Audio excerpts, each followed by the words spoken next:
Good morning students. आज हम एक बार फिर अपने विषय को आगे बढ़ा रहे हैं और विषय ऐसा है जैसा कि आपको मेरे पीछे दिखाई दे रहा है कि हम टेररिज्म की बात करेंगे और हम उस छोटे मोटे टेरर की बात नहीं करेंगे जो कि हम पर हमारे पेरेंट्स या किसी ने के द्वारा जो टेरर पैदा किया जाता है उस टेरर की बात नहीं करेंगे।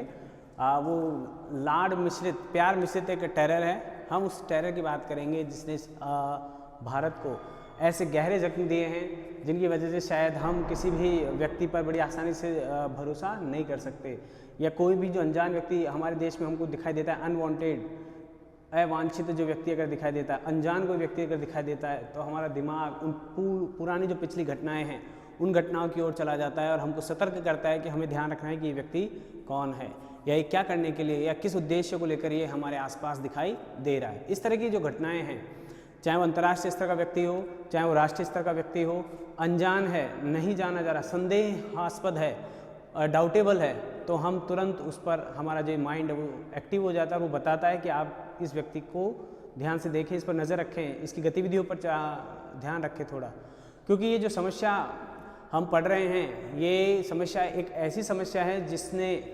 पूरी दुनिया को भयंकृत कर रखा है, डरा रखा है। एक यूनिवर्सल थ्रेट है हमारे लिए आतंकवाद, ठीक है। और ये आतंकवाद जो है उस न केवल सिर्फ भारत को ही प्रभावित करता हो ऐसा नहीं है। भारत जैसे गरीब अन्य जो राष्ट्र हैं भारत से कम विकसित हैं या भारत की तुलना में वो बहुत पिछड़े हुए हैं, और जो भारत की तुलना में बहुत विकसित है, चाहे वो अमेरिका हो, ऑस्ट्रिया हो, फ्रांस हो, सिंगापुर हो या कोई सी भी ऐसी कंट्री हो जो कि अंतर्राष्ट्रीय स्तर पर अपने आप को सुपर पावर के रूप में मानती है या उसकी गिनती सुपर पावर के रूप में की जाती है, वो राष्ट्र और भूटान, मालदीव जैसे छोटे छोटे राष्ट्रों, सभी राष्ट्र इस आतंकवाद से क्या है, परेशान हैं। और इसके अलावा ऐसा कोई वर्ग भी नहीं है जिस वर्ग को इसने परेशान न किया हो या उसको प्रताड़ित न किया हो, चाहे स्त्री हो, पुरुष हो, बच्चे हों, वृद्ध हों, महिलाएं हों या स्टूडेंट्स हों, व्यापारी हों या साइंटिस्ट हों, प्लेयर्स हों, क्रिकेट खिलाड़ी जो हों। श्रीलंका में एक आतंकवादी घटना हुई थी, हमला हुआ था, प्लेयर्स बच गए थे, लेकिन फिर भी उस अंतर्राष्ट्रीय आतंकवादी घटना ने संपूर्ण विश्व में एक चिंताजनक माहौल खड़ा कर दिया था। तो इसलिए मैं कह रहा हूँ कि ये जो आतंकवाद नाम की जो घटना है या ये जो मानसिकता है, मेंटलिटी है, इस मेंटलिटी ने संपूर्ण विश्व को परेशान किए हुए है कि वो कब किस बम विस्फोटक, गोलीबारी या अपहरण का दोषी, अपहरण से पीड़ित हो जाए, किसी को पता नहीं है। तो इस घटना के बारे में आज हम थोड़ी सी चर्चा करने वाले हैं। तो देखें आप, जैसा मैंने बताया कि सभी प्रकार के लोगों को आतंकवाद से पीड़ित है, तो ये एक अंतर्राष्ट्रीय समस्या,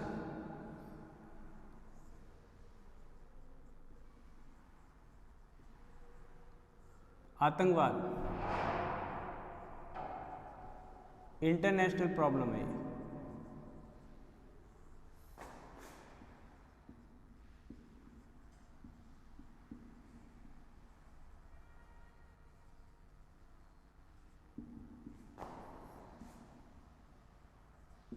थ्रेट किसके लिए? मानवता के लिए। ये थ्रेट किसको है? अगर भारत की बात करें यहाँ पर तो भारत की जो नेशनल सिक्योरिटी है,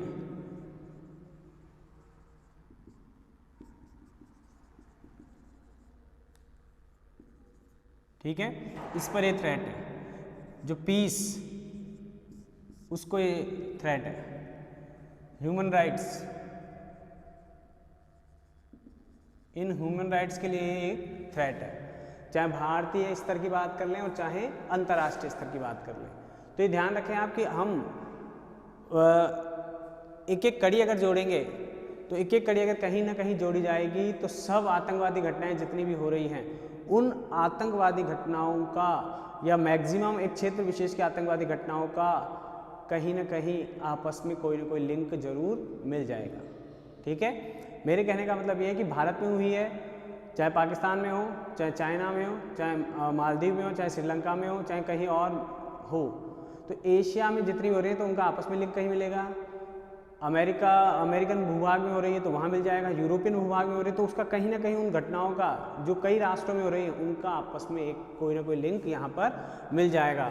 और ये सारी चीज़ें उस राष्ट्र के लिए भी और अंतर्राष्ट्रीय स्तर पर भी इस प्रकार से वॉयलेंस है, एक प्रकार की अनैतिकता है, एक प्रकार की गंदी मानसिकता है, जिसको हम आतंकवाद का नाम दे रहे हैं। ठीक है, आगे चलें। तो मैंने आपको कुछ बताया जो आपको पता था, लेकिन आप ये देखें कि हमने अभी इनकी घटनाएं नहीं देखी।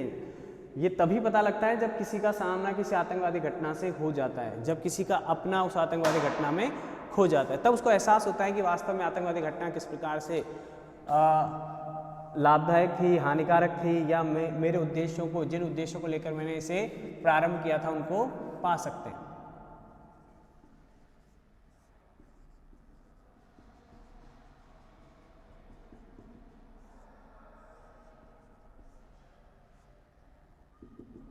ठीक है, अब देखो अगर हम सीधी सीधी बात करें तो टेरर जो शब्द है वो आप जानते हैं, इंग्लिश वर्जन है इसका, इंग्लिश लैंग्वेज का शब्द दिया हुआ है, और उसी को जाते जाते टेररिज्म, डर से पैदा हुआ, भयानकता से पैदा हुआ, क्रूरता से पैदा होता है। ठीक है, तो उससे इसका प्रारंभ हुआ। और पहली बात ये ध्यान रखें कि आतंकवादियों की कोई निश्चित विचारधारा नहीं है, कोई निश्चित कोई टारगेट लेकर नहीं चलते हैं। कहने का मतलब कि इस उद्देश्य को प्राप्त करने के बाद हम रुक जाएंगे, ऐसा नहीं होता है। तो इसको डिफाइन करना इतना आसान नहीं है जितना कि हम समझ रहे हैं, कि क्योंकि आप देख रहे हैं कि आतंकवाद जो है वो भय पैदा करने की प्रक्रिया है। सीधे सीधे शब्दों में कहें तो क्या भय उत्पन्न किया जाता है।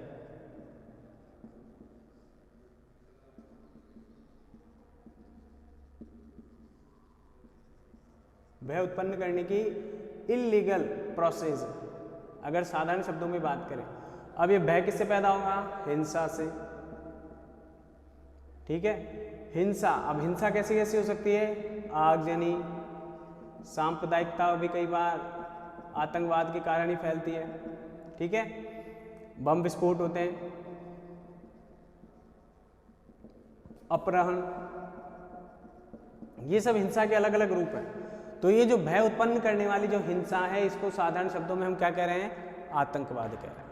ठीक है, यानी वो जो व्यक्ति या कोई संस्था लोगों में या साधारण जो मानव है उनमें जब अपना भय उत्पन्न करना चाहती है, उन्हें डराना चाहती है, उनकी मानसिकता को और उनके क्रियाकलापों को नियंत्रित करना चाहती है, उनकी एक्टिविटीज़ को कंट्रोल करना चाहती है, अपने नियंत्रण में लाना चाहते हैं, तब वो क्या कर रहे होते हैं? अंतर्राष्ट्रीय स्तर पर या राष्ट्रीय स्तर पर आतंकवाद को उत्पन्न कर रहे होते हैं। आतंकवाद की कोई सीमा नहीं है। ठीक है, आतंकवाद की कोई निश्चित विचारधारा नहीं है। ये सामान्य शब्दों में भय या डर या दबाव या चिंता उत्पन्न करने की प्रक्रिया है। देखें आप इसको और आगे, तो साधारण शब्दों में क्या कहेंगे हम? ये जो विचारधारा है ये क्या उत्पन्न करती है? डर पैदा करती है। ठीक है, अब ये व्यक्तिगत रूप से भी किया जा सकता है, पर्सनली भी, या सामूहिक रूप से भी। यानी आतंकवादी एक भी हो सकता है और एक टीम भी हो सकती है। किसी के निजी हितों को लेकर आतंकवादी क्रिया की जा सकती है, या सामूहिक रूप से भी आतंकवादी घटनाओं को अंजाम दिया जा सकता है। ठीक है, यानी ओपनली आपने देखे होंगे कि कुछ आतंकवादी दल किडनैप किए गए लोगों के गले काटता है और उसका वीडियो बना लेता है, उस वीडियो को वायरल कर देता है। ठीक है, इंटरनेट के माध्यम से। तो वो क्या कर रहा है? सामूहिक या सार्वजनिक रूप से अपने लिए या अपनी दहशत या अपने कार्यों को, या जो उनके मानने वाले जो लोग हैं या उनको जानने वाले, उनके संपर्क में आने वाले जो लोग हैं, उनकी प्रशंसा या उनमें भय उत्पन्न कर रहे होते हैं वो इनडायरेक्टली। हमने वीडियो देखा, मान लीजिए हमारा उनसे कोई कनेक्शन नहीं डायरेक्ट, तो हम पर तो इतना इफेक्ट नहीं होगा जितना इफेक्ट वो जहाँ रह रहे हैं या जिन लोगों के संपर्क में वो आतंकवादी हैं उनको प्रभावित करने के काम, या जो उनकी विचारधारा को नहीं मान रहे हैं उनको एक संदेश देने का काम कर रहे होते हैं। तो इस तरह की बात कर रहे हैं हम हिंसा को लेकर। आगे चलते हैं। देखो ये हिंसा कैसे भी हो सकती है, व्यक्तिगत भी हो सकती है और सामूहिक रूप से भी हो सकती है। आगे देखें,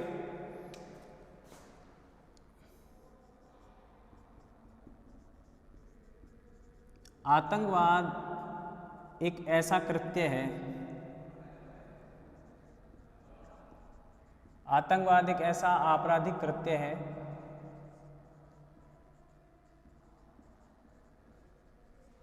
जो राज्य के विरुद्ध छेड़ा जाता है।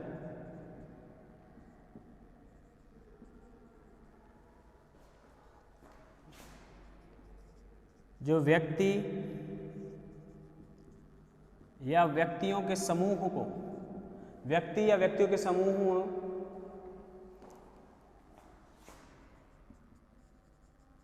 या आम जनता के मन में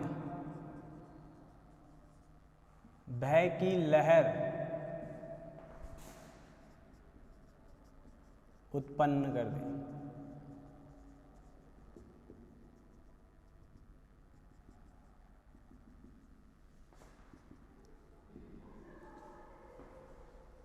ये 1937 में दी गई थी।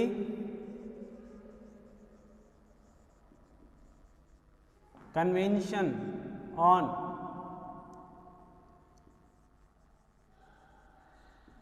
प्रिवेंशन एंड पनिशमेंट,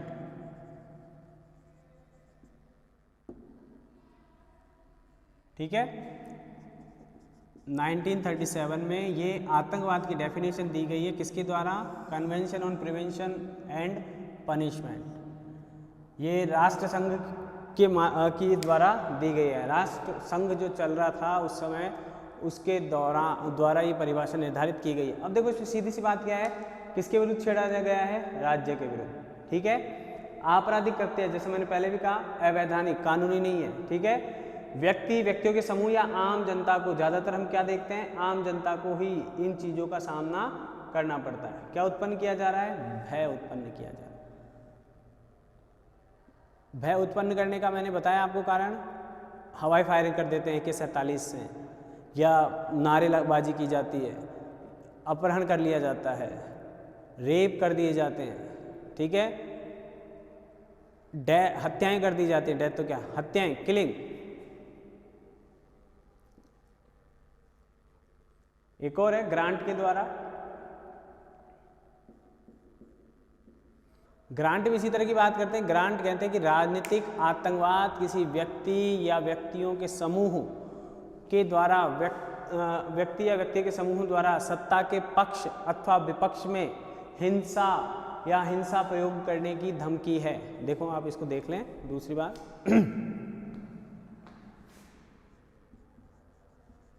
देखो परिभाषा लिखोगे तो आपके सेंटेंस दो मैंने ऐसी दी है आपको, तो जो दोनों आपको स्पष्ट तौर पर व्याख्या करने में आपकी सहायता करेगी, अच्छे से आपको इस विषय को समझने में भी क्या करेगी, मदद करेगी। तो राजनीतिक आतंकवाद व्यक्ति या व्यक्तियों के समूह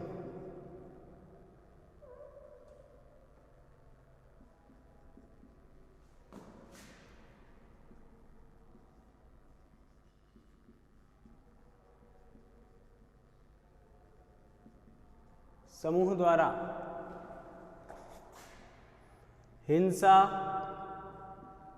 प्रयोग या हिंसा प्रयोग की धमकी,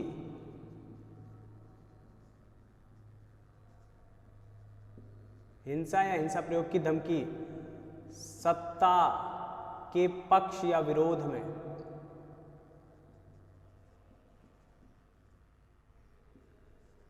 जिससे क्या होगा,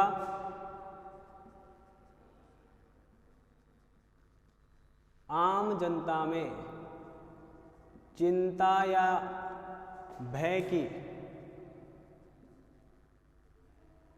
उत्पत्ति, जिससे कि कार्यवाही करने वालों को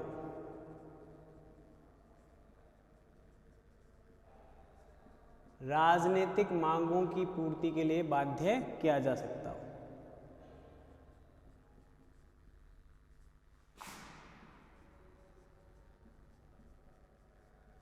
राजनीतिक मांगों की पूर्ति हेतु बाध्य किया जा सके।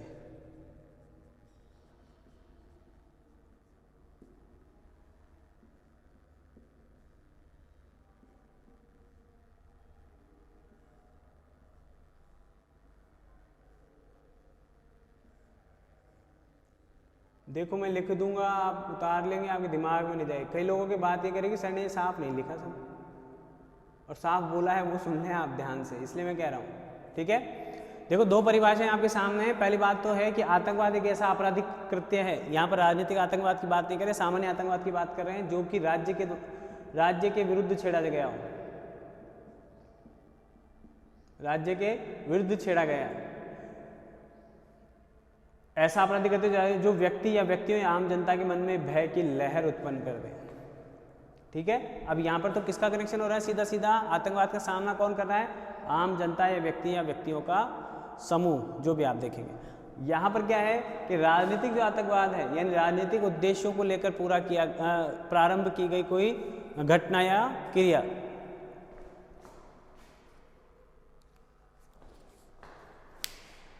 तो इसके आधार पर अगर आप देखेंगे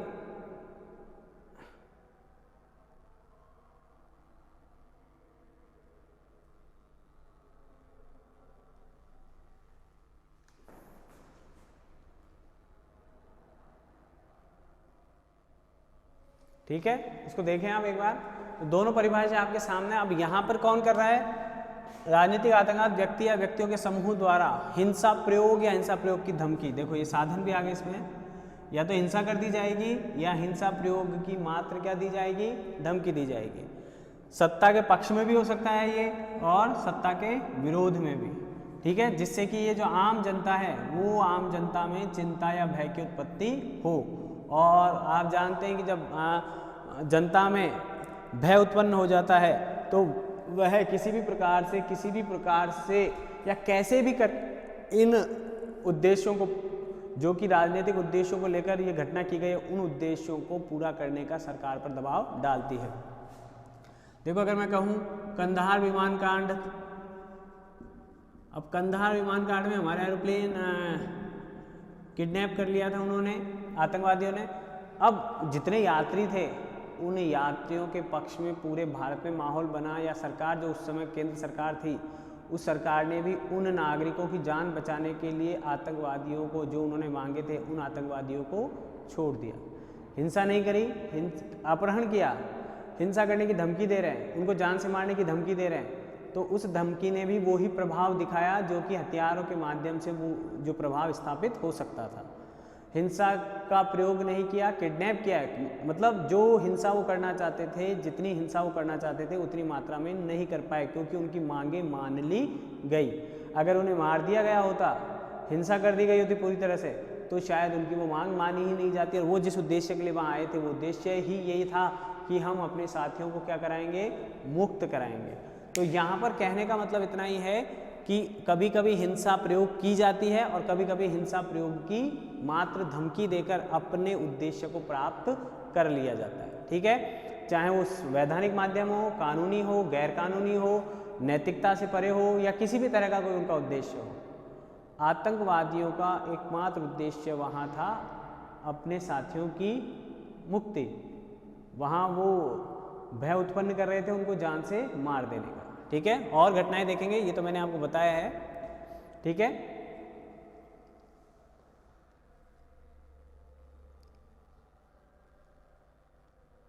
देखो परिभाषा लिखने का कोई वो बड़ी बात नहीं है, आपको याद रखना है कि समझने के लिए। अब यहाँ पर दो तरह के आतंकवाद की बात हुई है, एक तो राजनीतिक आतंकवाद और एक अन्य कोई आतंकवाद।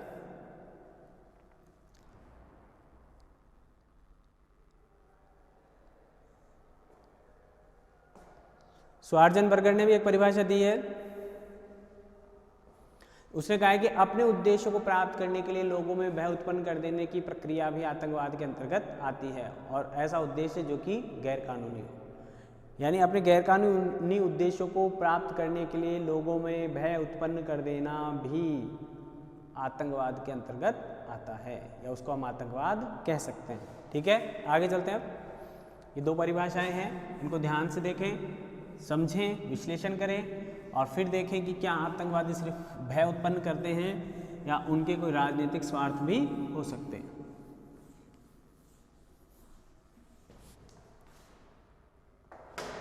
अब आतंकवादी संगठन देखिए,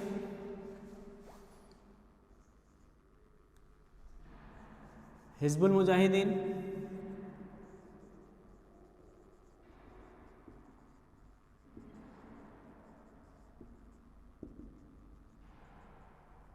ठीक है, जैश ए मोहम्मद,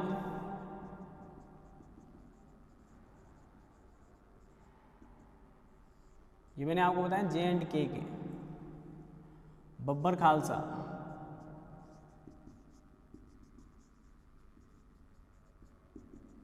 बब्बर खालसा कहाँ रहा? पंजाब। ठीक है। ULFA united liberation front of Assam.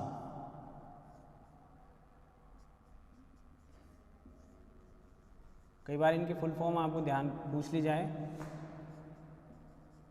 United liberation front of Assam.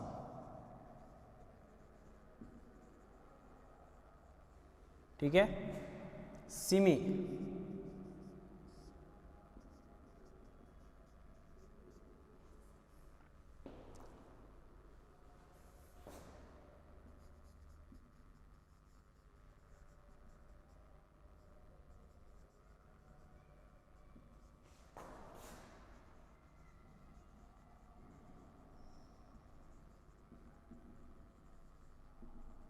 ठीक है। ये तो वो नाम बता रहे हैं हम आपको जो बड़े फेमस है।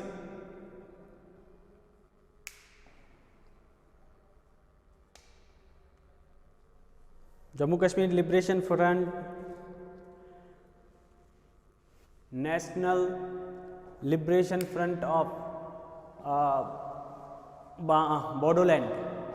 बोडोलैंड आपको पता है कि अभी हम क्षेत्रीयतावाद में जब पढ़ेंगे तो वहाँ भी बोडोलैंड आएगा। बोडोलैंड की मांग को लेकर कुछ लोगों ने अपनी गतिविधियों को आतंकवाद से जोड़ लिया था या सशस्त्र आतंकवाद का प्रयोग करने लगे थे अपने उस राजनीतिक उद्देश्यों को प्राप्त करने के लिए, और भारत का डिवाइडेशन चाहते थे या अपने लिए राज्य का डिवाइडेशन चाहते थे, नया राज्य चाहते थे बोडोलैंड के रूप में।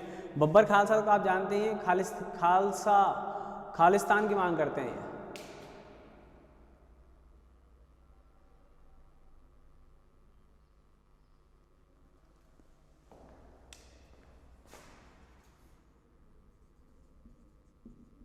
पीपुल्स लिबरेशन गुरिल्ला पार्टी, ये उत्तर पूर्व स्टेट जो है हमारे, देखो हम बात करें तो भारत में जो सर्वाधिक आतंकवादी संगठन अगर हैं तो वो पाए जाते हैं मणिपुर में। और आतंकवाद से पीड़ित जो राज्य हैं,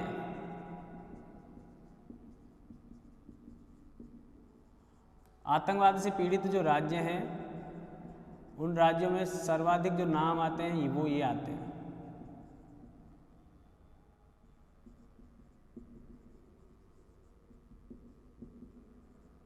वहां पर आते हैं मणिपुर, मेघालय, आसाम, अरुणाचल प्रदेश,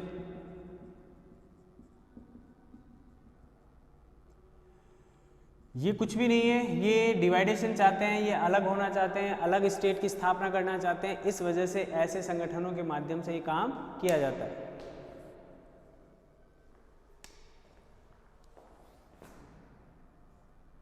यहां जो काम कर रहे हैं संगठन, national democratic front of Bodoland. ठीक है। ये देखिए आप, ये जो संगठन है ये सारे वहां पर, अब मैंने बताया नक्सलवादी इलाका है, नक्सलवाद को समर्थन विदेशियों के द्वारा मिलता है, इस वजह से।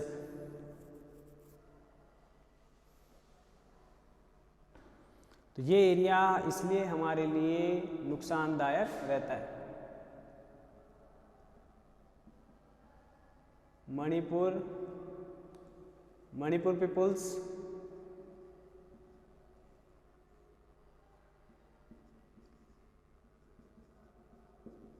Liberation front.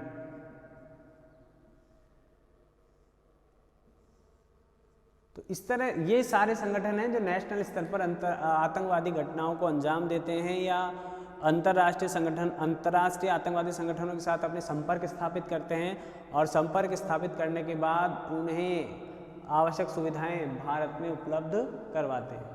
कहने का मतलब कहीं कहीं इनका डायरेक्ट इन्वॉल्वमेंट होता है और कहीं कहीं ये अंतर्राष्ट्रीय संगठनों को, आतंकवादी संगठन है, उनके बेस का काम करते हैं या उनको मदद देने के अंतर्गत अपना काम करते हैं।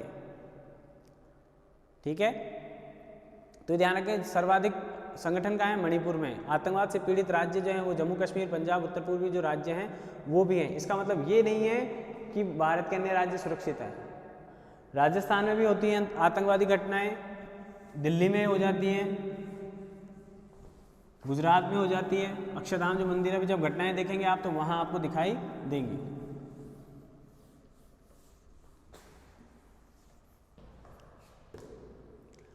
अब देखिए इसके कारण जो देखें,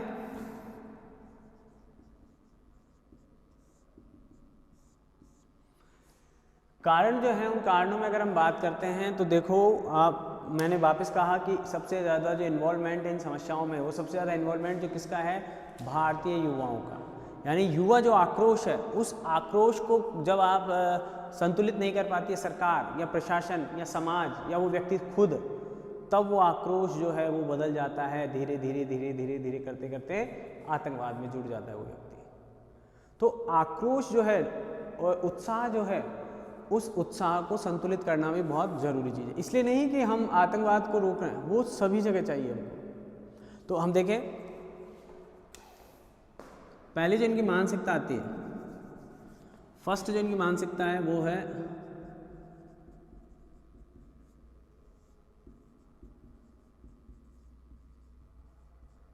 अत्याचार और शोषण। अब देखो बागी, जैसे मैंने नाम लूँगा बागी, तो वो बीहड़ में जो बागी थे वो कहीं कहीं आतंकवाद से तो नहीं जुड़े हैं। वो एक अपमान या पराजय का जो भाव है, उस भाव के फलस्वरूप उन्होंने उस रास्ते को चुना जो कहीं ना कहीं आतंकवादियों से सिमिलरिटी रखता है। तो यानी जो अत्याचार है, चाहे वो उच्च वर्ग का निम्न वर्ग के प्रति हो,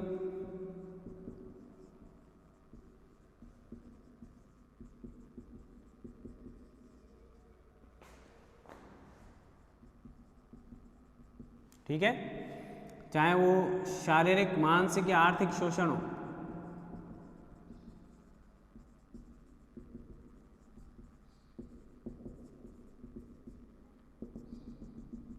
ये जो शोषण है या ये जो व्यवस्था है या ये जो मानसिकता है, ये मानसिकता इकट्ठी होते होते एक दिमाग में जब वो बाहर नहीं निकल पाता, गुस्सा इकट्ठा होता है तो वो तेजाब बन जाता है, ज्वालामुखी जब फटता है।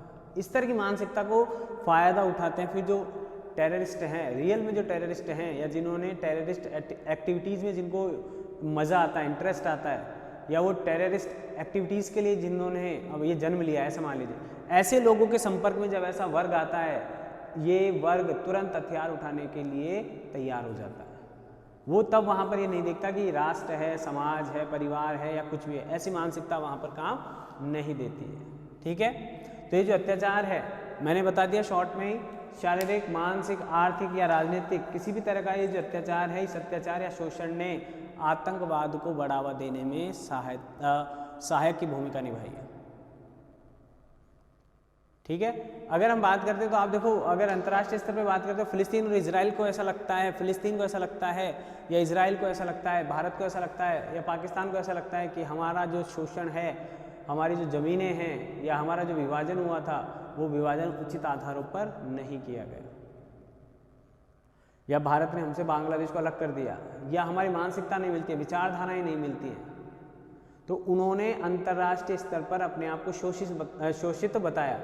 ऐसे ही भारत में जो आतंकवादी जो घटनाएं हैं वो भारत सरकार को, मैंने भी बताया परिभाषाओं में, राज्य के विरुद्ध हैं। ठीक है, तो वो वहाँ क्या बताया गया है कि ये जो भारत सरकार है वो हमारे अधिकारों का हनन कर रही है, हमारा शोषण कर रही है, धार्मिक शोषण कर रही है, धार्मिक पाबंदियाँ लगाई जा रही हैं या हमारे धर्म में हस्तक्षेप किया जाए। तो इसको मानसिकता और इस शोषण से बचने का, इस अत्याचार से बचने के लिए वो हथियार उठा लेते हैं, ऐसा उनकी विचारधारा के अंतर्गत आता है। तो पहला कारण क्या हो जाता है, सीधा सिंपल सी बात है, अत्याचार और शोषण किए जाएंगे तो व्यक्ति किसी भी तरह से अपना प्रतिशोध दिखाएगा। दूसरा देखें आप,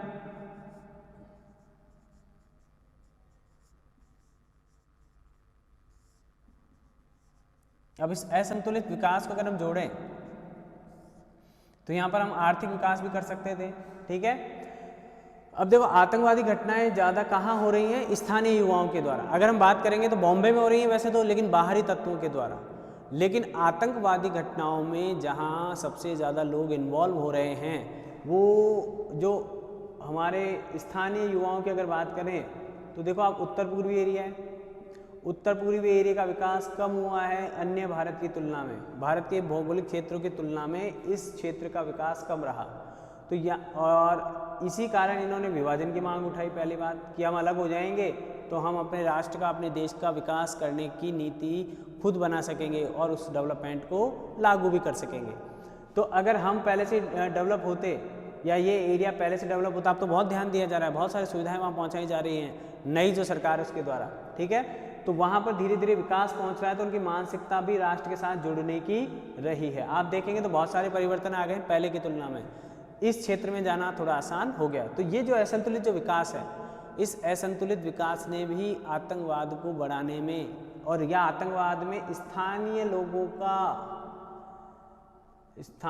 का समर्थन या सहयोग प्रदान करने में सहायक की भूमिका निभाई है। ये वो तत्व हैं जिनके आधार पर आसानी से किसी भी युवा को या किसी भी स्थानीय व्यक्ति को सरकार के खिलाफ खड़ा किया जा सकता है, ठीक है। तो इसलिए हमको सबसे पहले इन पर चर्चा कर रहे हैं, इसलिए क्योंकि आप ये भी ध्यान रखें, ये मैं नहीं कह रहा हूँ, जब राजस्थान बॉर्डर पे आप जाते हैं तो राजस्थान के जो सीमावर्ती जो गांव हैं, खासकर रेगिस्तानी इलाके में, उन रेगिस्तानी इलाकों के बारे में कहा जाता है कि वो जो गांव हैं, चाहे वो पाकिस्तान बॉर्डर हो चाहे भारत का बॉर्डर हो, दोनों की सीमाओं पर जो स्थापित गांव हैं, सीमावर्ती जो गांव हैं, उन गांवों के लोग कभी सेना के पक्ष में हो जाते हैं और कभी सेना के विपक्ष में हो जाते हैं। मैं सभी की बात नहीं कर रहा हूँ, कुछ लोगों की बात कर रहे हैं, ठीक है। तो ये जो पक्ष विपक्ष का जो मामला है वो कहीं ना कहीं उनकी आर्थिक स्थिति के कारण या वहाँ पर विकास नहीं पहुँचा, इस कारण भी वो देशद्रोह जैसे तत्वों को भी शामिल कर लेते हैं इस आतंकवाद में, ठीक है। तो मेरे कहने का मतलब यही है कि ज़रूरी नहीं है कि हम यहाँ बैठे हैं तो हमारी राष्ट्रवाद अलग नहीं हो सकता। हमारा राष्ट्रवाद अच्छा हो सकता है, हम यहाँ सक्षम है, संपन्न है, कोई कमी नहीं है किसी प्रकार की, तो हो सकता है कि हम सबका राष्ट्रवाद एक जैसा है। लेकिन जैसे जैसे हम केंद्र से यानी सुविधाओं से दूर जाएंगे, किसी गांव ढाणी तक पहुँचेंगे और बॉर्डर तक पहुँचेंगे, जहाँ छोटी छोटी घटनाओं का एग्जाम्पल आपने दूंगा मैं भी, तो आप देखेंगे कि 1971 का जो युद्ध हुआ था तो वहाँ पर ऐसा कहा जा रहा है कि वहाँ जिस पोस्ट को अभी रिक्रिएट किया है भी सैनिकों ने 15 जनवरी को, तो वहाँ के गांव के लोगों ने भी सपोर्ट नहीं किया था। वहाँ वो गांव हैं ऐसे हथियार तस्करी, ड्रग्स तस्करी, इन सब से जुड़े हुए रहते हैं, वो सीमा निकट है, वहाँ अंतर्राष्ट्रीय सीमा के निकट रहते हैं, तो उनकी मानसिकता या उनके राष्ट्रवाद में थोड़ा सा फर्क आ जाता है। विकास के लिए अपना आर्थिक विकास चाहते हैं, तो वहाँ सरकार पहुँची नहीं है या प्रशासन वहाँ तक पहुँचा नहीं है, तो इस वजह से उनकी मानसिकता थोड़ी सी अलग प्रकार की है जिस प्रकार की मानसिकता हमारे यहाँ है उससे। तो ये जो असंतुलित विकास है, इस असंतुलित विकास ने भी भारत में अलग अलग वर्ग तैयार कर दिए हैं भौगोलिक आधार पर। पहाड़ी क्षेत्रों की मानसिकता अलग है, मैदानी क्षेत्रों की मानसिकता अलग हो जाती है। कॉमन राष्ट्रवाद है लेकिन सबकी बात नहीं कर रहे हैं, कुछ लोगों की मानसिकता पर इसमें फर्क आ जाता है और इस मुद्दे को उठाकर जो आतंकवादी संगठन है वो उन युवाओं को अपनी ओर आकर्षित कर लेते हैं। चले आगे देखें।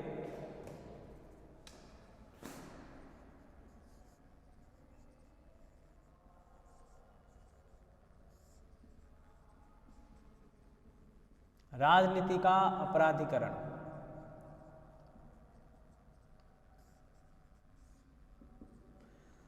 देखो राजनीति का अपराधीकरण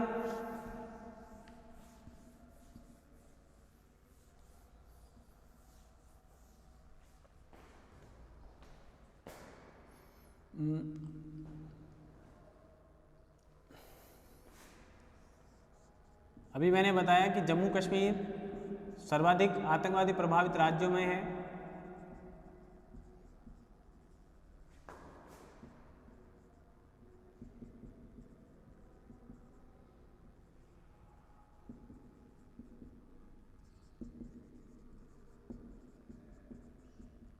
ठीक है, अब यहां पर समस्या क्या आती है कि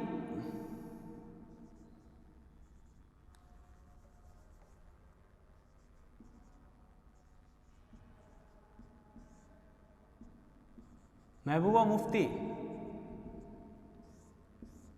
स्थानीय युवकों का समर्थन करती है या उन्हें हथियार उठाने की ऐसे ऐसे भाषण देती है, ऐसे ऐसे कथन कहती है, ऐसी ऐसी डायलॉग डिलीवरी करती है कि वहाँ के युवा कहीं ना कहीं हथियार उठाने के लिए प्रेरित होते हैं। मजबूर तो कहीं नहीं गए लेकिन प्रेरित जरूर हो जाते हैं। अब ये राजनीतिक पार्टी से जुड़ी हुई है, ठीक है। फारूक अब्दुल्ला,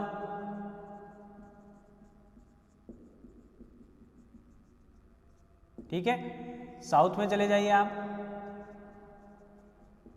टाइगर तमिल एक संगठन है। यानी ये जो लोग हैं, ये व्यक्ति राजनीतिक दलों से जुड़े हुए हैं या राजनीतिक सत्ता इनका जो अपराध है या अपराधीकरण जो है या अपराधियों को जो संरक्षण देने की जो बात आती है, तो वो कहीं ना कहीं राजनीतिक सत्ता के द्वारा ऐसा किया जाता है। आप देखेंगे तो आपको पता लगेगा कि अपने आसपास जितने भी राजनीतिक संगठन हैं, उन राजनीतिक संगठनों का कई बार कनेक्शन किसी आतंकवादी संगठन से आ जाता है। आप देखेंगे कि दाऊद इब्राहिम जिसका नाम लेते हैं तो वो कहते हैं कि मुंबई में किसी की भी सरकार बने, किसी का भी कुछ हो, लेकिन ये जो दाऊद इब्राहिम है, इसके कार्यकाल पर या इसकी गतिविधियों पर रोक नहीं लग पाती है।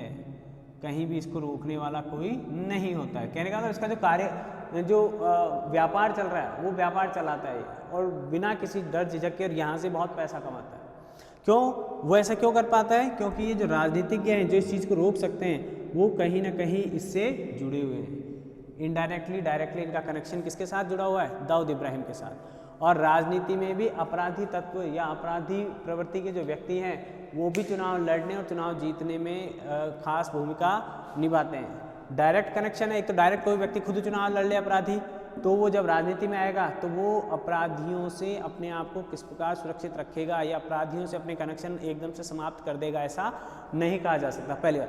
या फिर किसी न किसी राजनीतिक दल से इन अपराधियों का क्या है, गहरा कनेक्शन है, बहुत मजबूत कनेक्शन हो सकता है। चुनाव में इनकी आवश्यकता इनको पड़ती है और चुनाव के बाद ये अपराधी अपने अपराध तत्वों में इसके माध्यम से अपने राजनीति कनेक्शन का दुरुपयोग करते हैं या उन कनेक्शनों के आधार पर अपने आप को सुरक्षित निकालने की व्यवस्था करके रखते हैं। तो आप देखेंगे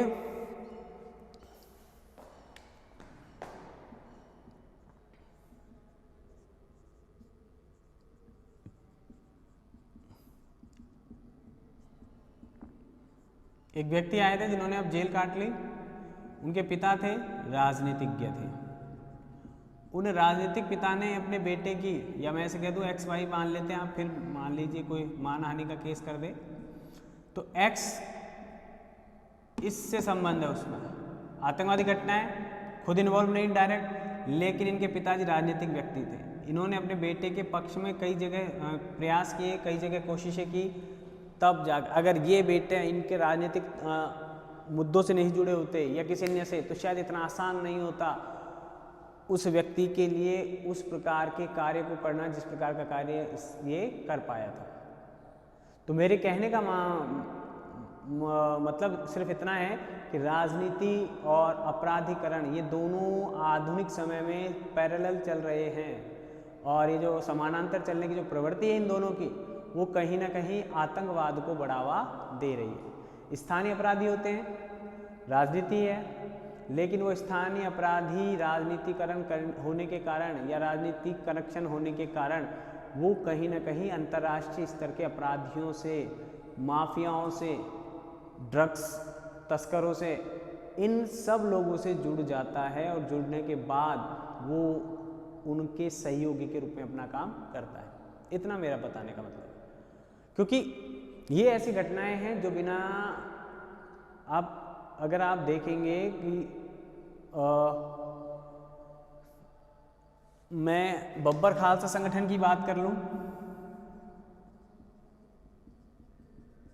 राजनीतिक दल जो पंजाब में है, जो खालिस्तान चाहते हैं, उनका कनेक्शन इस दल से डायरेक्ट था।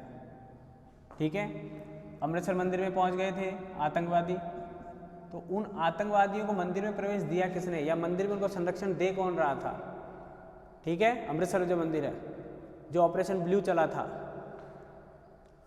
ब्लू स्टार, ठीक है, तो उसका कनेक्शन इन आतंकवादियों को दूर हटाने से ही था। तो कहीं ना कहीं वो व्यक्ति जुड़े हुए थे जो राजनीति का फ़ायदा उठाना चाहते थे या राजनीतिक रुख इस पक्ष को देना चाहते थे। तो इस तरह से हम देखेंगे तो राजनीति कहीं ना कहीं एक आयाम नहीं राजनीति का, और आतंकवाद का भी एक आयाम नहीं है। ठीक है, आगे चलते हैं। अब अमेरिका ने जिन आतंकवादी घटनाओं का सामना किया, तो अमेरिका ने किसी राष्ट्र पर आतंकवादी अटैक तो किया नहीं है, पहली बात। उसके राजनीतिक नेतृत्व को झुकाने के लिए या उसके राजनीतिक नेतृत्व को ये बताने के लिए कि आप जो कर रहे हैं वो उचित नहीं है, हमारे अनुसार हमारे राष्ट्रों में जो आप हस्तक्षेप कर रहे हैं वो उचित नहीं है। यानी झुकाना किसको चाहते हैं? राजनीतिक पक्ष को। उपयोग किसका कर रहे हैं? आम जनता का। हानि किसको पहुंचा रहे हैं? प्रत्यक्ष रूप से डायरेक्टली आम जनता को, जन सामान्य को। उनकी संपत्ति को जलाया जा रहा है, नष्ट किया जा रहा है। लेकिन प्रभाव किस पे डालना चाहते हैं? राजनीतिक नेतृत्व जो वहाँ उस समय उपलब्ध है, उस राजनीतिक नेतृत्व को झुकाने के लिए, उसको अपनी मांगे मनवाने के लिए परेशान किया जा रहा है। ठीक है, दबाव डाला जा रहा है, चिंता भय उत्पन्न किए जा रहे हैं। लेकिन इनसे हुआ कुछ भी नहीं। वो अमेरिका, उसने अफगानिस्तान जाकर उनको नष्ट करने का प्रयास किया। अगला कारण देखें आप,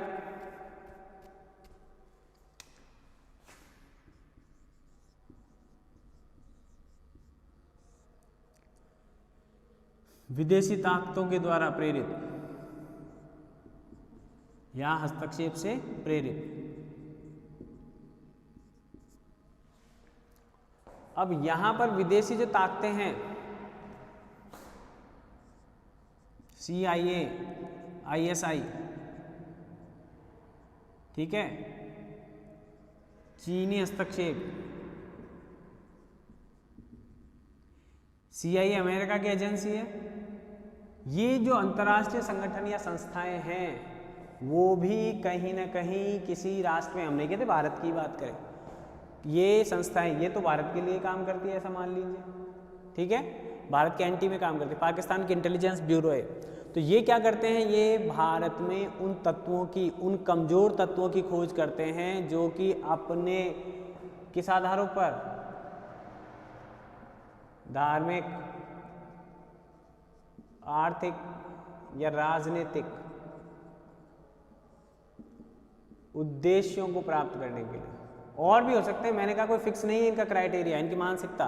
तो इन उद्देश्यों को प्राप्त करने के लिए ISI इन भटके हुए लोग भी कह देते हैं हमारे यहाँ इनको, तो इन भटके हुए लोगों की मानसिकता का फ़ायदा उठाने के लिए अपने उद्देश्यों को निर्धारित करती है, उनकी इस प्रकार की सहायता करती है, या उन्हें इस प्रकार के दिलासे देती है, या उन्हें इस प्रकार के झूठे आश्वासन देती है कि आपको आज़ाद करा देंगे, नया राष्ट्र बन जाएगा, नया राज्य बन जाएगा, या आपके धार्मिक उद्देश्यों की जिन्होंने हानि पहुंचाई है उनसे हम बदला ले लेंगे। इस तरह की जो लोभ लालच प्रलोभन दिए जाते हैं प्रारंभ में, और उनमें अगर कोई आता है, आप देखते हैं कि भारतीय सेना में भी अभी जो आतंकवादी घटनाएं हुई, उन घटनाओं में भी किसी पाकिस्तान, उरी ले लें, पुलवामा ले लें, या किसी अन्य प्रकार की कोई घटना ले लें, पुलवामा जो अटैक हुआ था, ये कोई भी घटना है, यहाँ पर जो व्यक्ति शामिल हैं वो बॉर्डर पार से आए हैं, और बॉर्डर पार से उनको भेजने में किसका हाथ है? ISI। तो ये जो संगठन है, विदेशी संगठन है या विदेशी जो संस्थाएं हैं जो उन्हें फंडिंग करती है, देखो ये क्या क्या करती है? हथियार उपलब्ध करवा देती है, आर्थिक सहायता उपलब्ध करवाती है, उसके अलावा लोकल जो कनेक्शन है, ये वो लोकल कनेक्शन भी इनको उपलब्ध करवा देती है, और इन सब को करने के लिए इनकी मानसिकता को और बदल देती है, माइंड वॉश कर देती है, ब्रेन वॉश।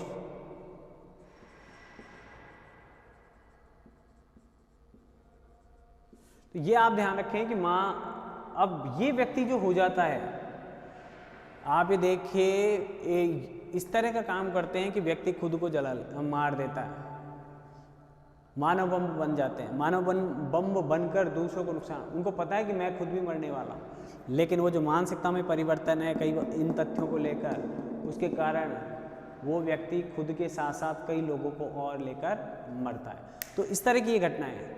कहीं भारत में जितनी भी आतंकवादी घटनाएं हैं उनमें कहीं ना कहीं इस संस्था का हाथ माना जाता है। ठीक है ना, मैक्सिमम या ऑल ही कहते हैं हम एक तरीके से, शायद इस साइड की तो, ठीक है। और उत्तर पूर्व की ओर चले जाएं तो कहीं ना कहीं चीनी सपोर्ट रहता है, बांग्लादेश से कोई सपोर्ट आ जाता है, या बांग्लादेश के जो आतंकवादी संगठन है उनका कनेक्शन आ जाता है, ठीक है। आगे चलें तो इस तरह की जो मानसिकताएं हैं या ये जो संस्थाएं हैं, ये संस्थाएं भारतीय जनमानस को या भारतीय युवाओं को अपने पक्ष में करने का क्या करती हैं, काम करती हैं।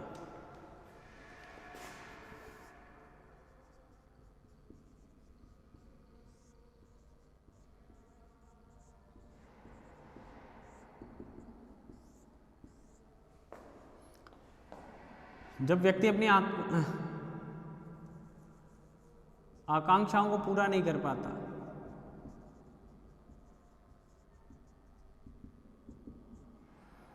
इसका अगर मैं उदाहरण दूं तो क्रिकेट में जो लोग हैं सट्टा लगाते हैं।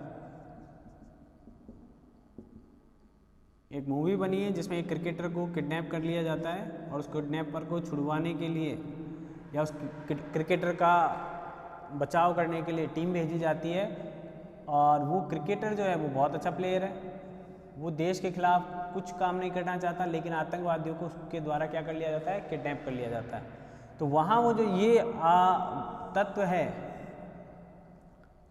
इस तत्व के अलावा व्यक्ति खुद भी अपनी आकांक्षाओं को पूरा करने के लिए, एक क्रिकेटर और है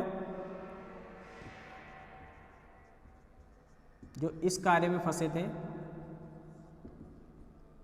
ठीक है, हैंसी क्रोन ने मान लें।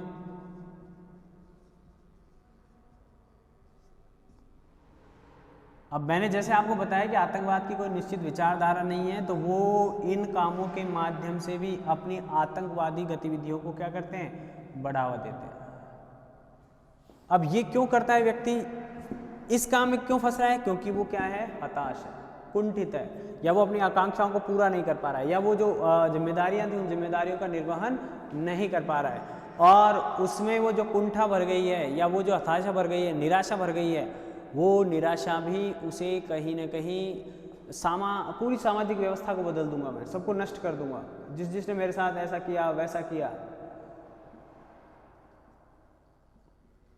उन सब से मैं क्या लूँगा, बदला लूँगा। तो ये जो बदले की जो भावना आ जाती है, ये बदले की भावना भी क्या करती है, उस व्यक्ति को आतंकवाद की तरफ अग्रसर कर देती है। अगर आप देखेंगे तो आपके पास जो व्यक्ति हैं, उन्हें जब आप देखेंगे, किसी को तो आप ये देखिए, किसी को तो हैकिंग का इतना चस्का रहता है, लत हो जाती है, वो कहीं ना कहीं वो जो लत है वो भी आतंकवाद की तरफ उस व्यक्ति को लेकर जाती है। भारत की तो आप देखेंगे तो भारत अकेला राष्ट्र है, भारत के अंदर भी बहुत सारे कम्युनिटीज़ हैं, इधर पाकिस्तान है, इधर बांग्लादेश है, इधर श्रीलंका, ठीक है, मालदीव,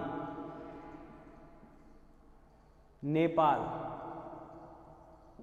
ये सारे जो राष्ट्र हैं वो खुद भी आतंकवाद से बहुत ज़्यादा पीड़ित हैं, या कहीं ना कहीं इन राष्ट्रों का, खासकर इस राष्ट्र का माना जाता है कि ये आतंकवाद को समर्थन देता है, आतंकवाद समर्थित राष्ट्र है। तो अब आप देखिए कि भारत के आसपास की परिस्थितियां हैं, तो यहाँ जो परिस्थितियां हैं, पॉपुलेशन में भी भारत बहुत आगे, पॉपुलेशन में बहुत आगे है सारे, ठीक है। तो अब यहाँ पर पॉपुलेशन इतनी ज़्यादा है, अवसर कम है, अब ये अवसर कम है और सफलता बहुत जल्दी चाहिए, बहुत बड़ी सफलता चाहिए, तो इन लोगों को किस और ले जाया जाता है, आतंकवाद की तरफ। आप देख रहे हैं कि हमारे राष्ट्र में कई छोटे छोटे कई जो लोग हैं, उम्र में जो छोटे हैं, अनुभव में जो छोटे हैं, वो सेना की गतिविधियों की फ़ोटो यहाँ भेज के क्यों भेजते हैं, वो अपनी आर्थिक स्थिति को ठीक करने के लिए। और आर्थिक स्थिति कमज़ोर है तो उससे उस व्यक्ति में क्या आ जाती है, हताशा और कुंठा आ जाती है, कुंठित हो जाता है, अकेलापन उसको घेर लेता है, सामाजिक संबंध खत्म कर लेता है या सीमित कर लेता है, और फिर धीरे धीरे उसकी मानसिकता बदले वाली अगर मानसिकता है तो उस बदलाव या बदले की जो भावना है, वो बदले की भावना उसे आतंकवाद की तरफ लेकर जाती है, ठीक है। एक और था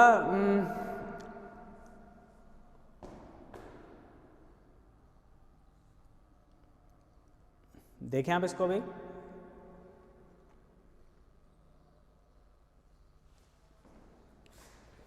चलें आगे।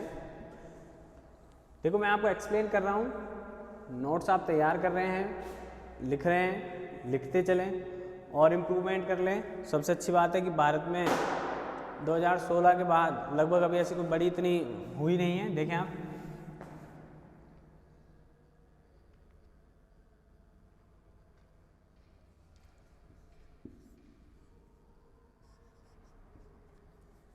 या भ्रष्टाचार से पहले हम देख लें हथियारों की सुलभता।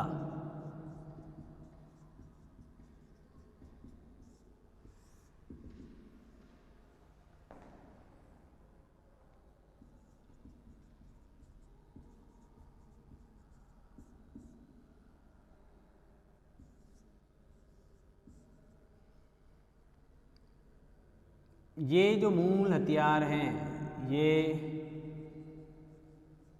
बॉम्बे जो बम विस्फोट हुए थे,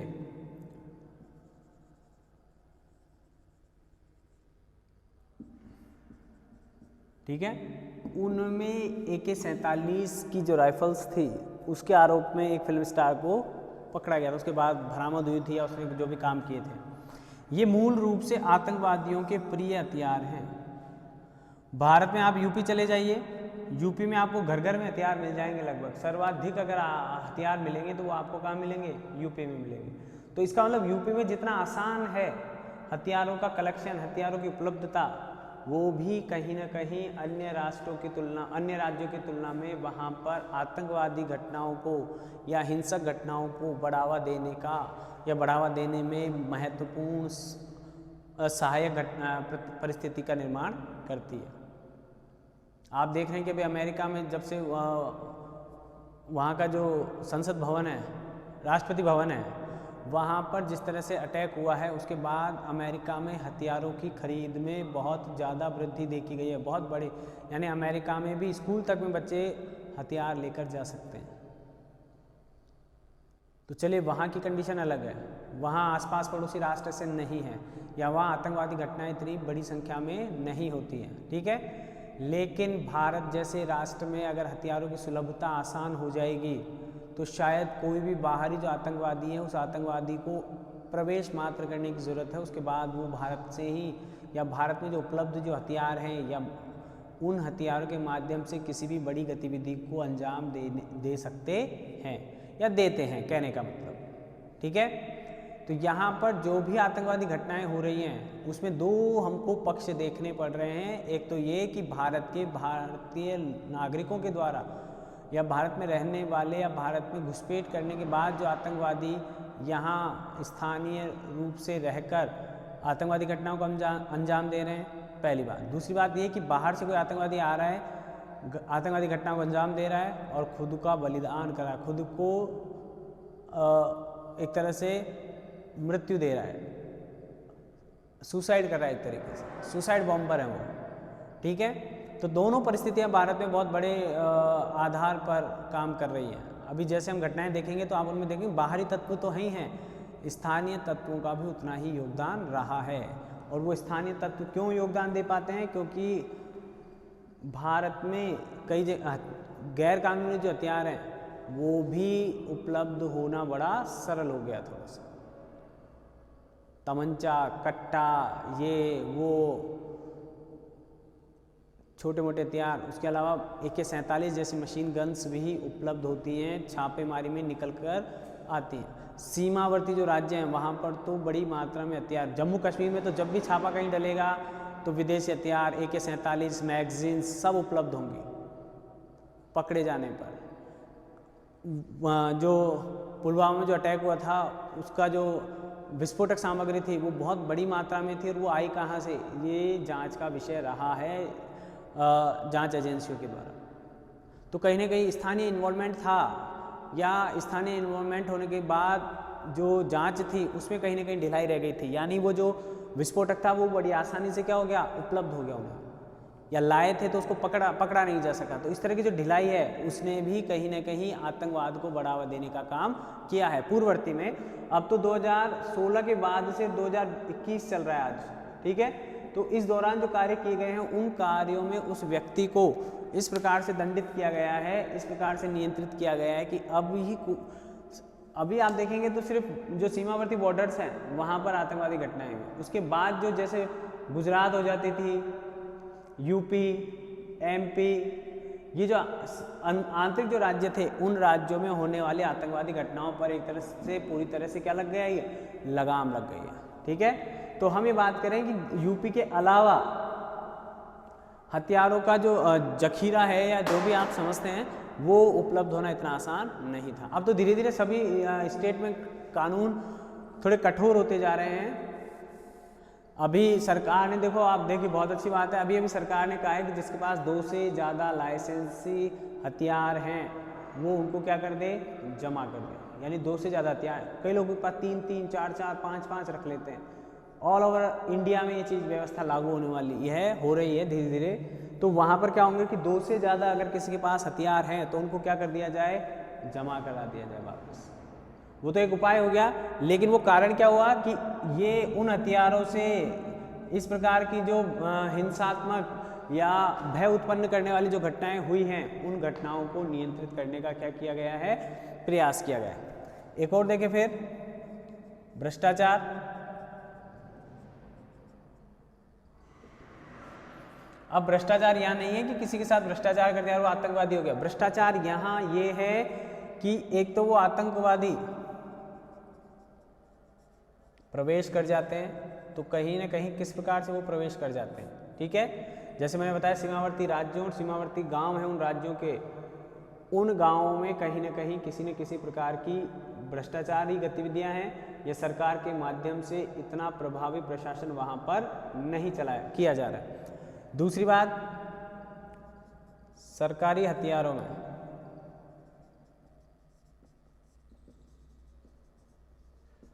आप खुद देखेंगे कि आतंकवादियों से टक्कर लेने के लिए जब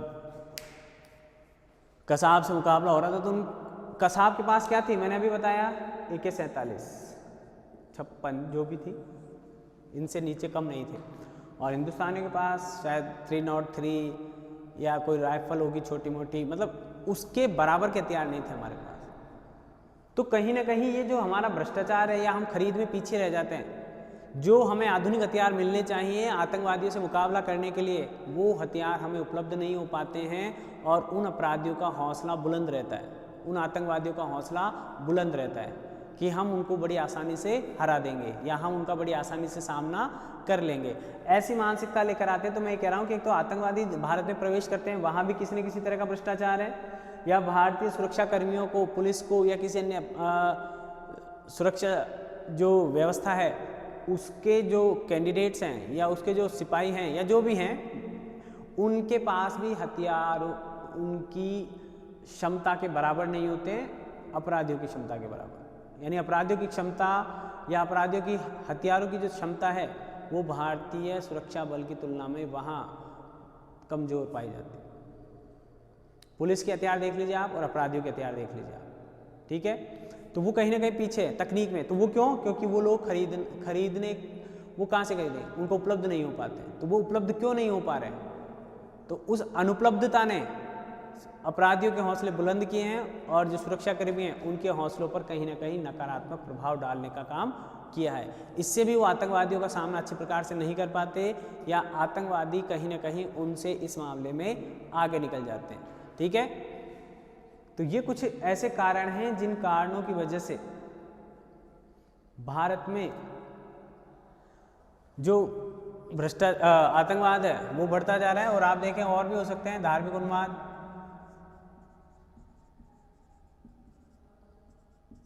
कुसंगति,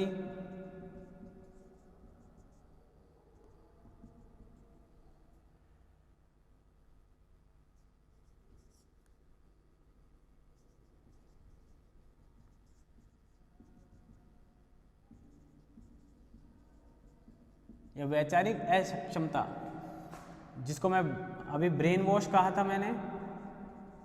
वो जो ब्रेन वॉश करने वाला जो व्यक्ति है उसको हम जवाब नहीं दे पाते। कुसंगठित आप जानी गई, आपराधिक संगत में रहते हुए भी कई बार आतंकवादी घटनाओं में शामिल हो जाता है और एक बार आतंकवादी संगठनों में शामिल होने के बाद हमेशा के लिए उसका नाम आतंकवादियों की लिस्ट में शामिल हो जाए। धार्मिक उन्माद मैंने बताया कि वैसे तो आतंकवाद का कोई धर्म नहीं होता है,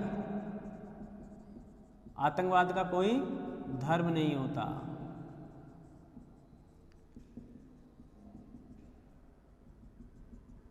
ठीक है, लेकिन धर्म को लेकर आतंकवाद कर देते हैं कई लोग। वो धार्मिक व्यक्ति या वो उसको गाइड नहीं करते हैं कि आप इस तरह से आतंकवाद कीजिए, लेकिन कुछ लोग धर्म के नाम पर आतंकवादी घटनाओं को अंजाम देते हैं, लोगों में भय स्थापित करने का प्रयास करते हैं। अभी मैंने आपको बताया था कि जम्मू कश्मीर में एक व्यक्ति की डेथ हो गई है, हत्या हो गई, डेथ तो गया। एक व्यापारी था, उसने जम्मू कश्मीर की नागरिकता ग्रहण की थी। ठीक है, उस व्यक्ति की क्या कर दी गई है? हत्या कर दी गई है। अब ये हत्या अपने आप में कैसी है? आपराधिक हत्या है। ठीक है, इस व्यक्ति की हत्या हुई धर्म विशेष के व्यक्ति ने, क्योंकि वो इस नागरिकता के मिलने से ये जो नागरिकता थी ये उनको समझ में नहीं आ रही थी, या वो देना नहीं चाहते थे, या वह लोग जो नागरिकता लेना चाह रहे हैं भारत के एक राज्य की, उस राज्य की जो नागरिकता है, उस नागरिकता के संदर्भ में उस व्यक्ति को क्या कर दी गई है? हत्या कर दी गई है। कारण इतना सही है बस। अब यहाँ पर वो व्यक्ति, धर्म विशेष के व्यक्तियों की जो मोनोपोली थी उस क्षेत्र विशेष को लेकर, उस मोनोपोली को समाप्त कर दिया गया है 5 अगस्त 2019 में। ठीक है, अगस्त 2019 में। तो अब उन लोगों को ये लग रहा है कि अब यहाँ पर किसी अन्य धर्म के व्यक्तियों की संख्या बढ़ जाएगी, हमारी संख्या घट जाएगी। इस तरह की जो भावनाएं हैं, उन भावनाओं ने वहाँ पर लोगों को हत्या करने के लिए उकसाने का काम किया है। क्लियर नहीं है वो कि ऐसा ही होगा। क्लियर तो ये है कि नागरिकता कहीं का भी जो व्यक्ति वहाँ 15 साल से रह रहे हैं उनको देंगे, सबको नहीं दे रहे। हम जाते हैं, आप और हम ट्राई करेंगे तो हमको नहीं मिल जाएगी एक प्रोसीजर के तहत। लेकिन उस दुष्प्रचार ने एक व्यापारी की क्या ले ली? जान ले ली। तो इसलिए मैं कह रहा हूँ कि आतंकवाद को आप किसी भी स्तर पर डिफाइन नहीं कर सकते हैं। आतंकवाद का अपना एक लेवल है, आतंकवाद के आधार पर आप अपने आधार को डिसाइड करने वाले हैं। और भी हो सकते हैं, देखो प्रशासन अक्षमता,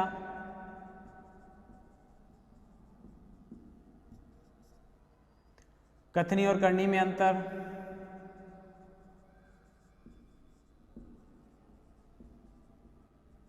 सरकार की,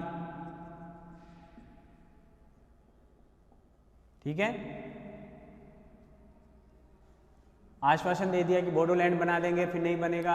आश्वासन दे दिया कि वनांचल बना देंगे, नहीं बना। कह दिया खालिस्तान बना देंगे, नहीं बना। तो ये चीज़ें भी क्या करती हैं कि उन लोगों को जो इससे बहुत इमोशनली अटैच हो जाते हैं, वो जो अटैच होने के बाद जब उनको पता लगता है कि ये कार्य नहीं होने वाला है, तो फिर वो ऐसे लोग किसी भी रास्ते पर जाने के लिए अपने आप को फ्री कर देते हैं, यानी वो किसी भी तरफ जा सकते हैं। ठीक है, आगे चलते हैं। तो ये बहुत सारे कारण हैं, आप देखें इनको एक एक करके। मुख्य कारण मैंने आपको डिस्कस कर दिए हैं। और आतंकवाद अपने आप में बहुत डिफिकल्ट पॉइंट तो नहीं है, लेकिन वो जो घटनाएं, लेकिन हमें याद रखनी है। हम भूल जाते हैं खुद भी कि हमें क्या क्या घटनाएं याद रखनी थी।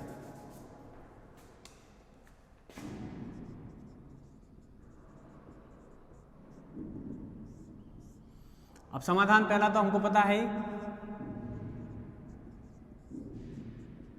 संतुलित विकास हो। संतुलित विकास होगा तो एक तो बेरोजगारी दूर होगी, आवागमन बढ़ेगा लोगों का, ठीक है, वैचारिक समानता आएगी,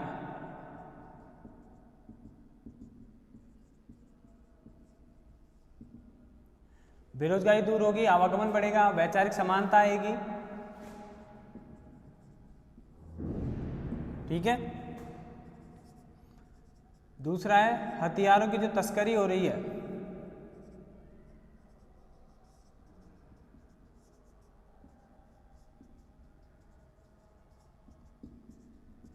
जो बेचे जा रहे हैं कानूनी गैर कानूनी तरीके से, निर्माण जो हो रहा है, अगर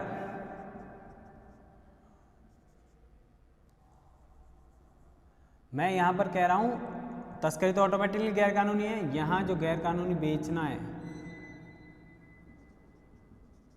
निर्माण जो गैर कानूनी है, लाइसेंस आपने देखा होगा भी कुछ दिनों पहले फर्जी लाइसेंस बट गए थे, इन पर रोक लगाई जानी चाहिए।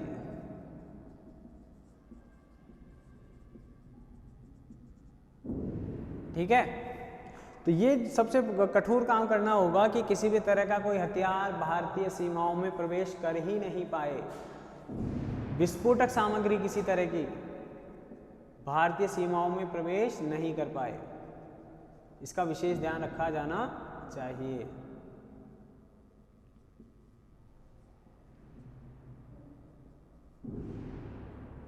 सोडियम नाइट्रेट, ये वो इतने सारे TNT, ये किसी भी तरह का विस्फोटक सामग्री भारतीय सीमाओं में प्रवेश नहीं करे। यानी हमारी जो सीमा बॉर्डर सिक्योरिटी फोर्सेस जो हैं, उन फोर्सेस को ज़्यादा अधिकार दिए जाएं या उनके माध्यम से निगरानी की जो व्यवस्था है उसको थोड़ा सा कठोर बनाया जाए।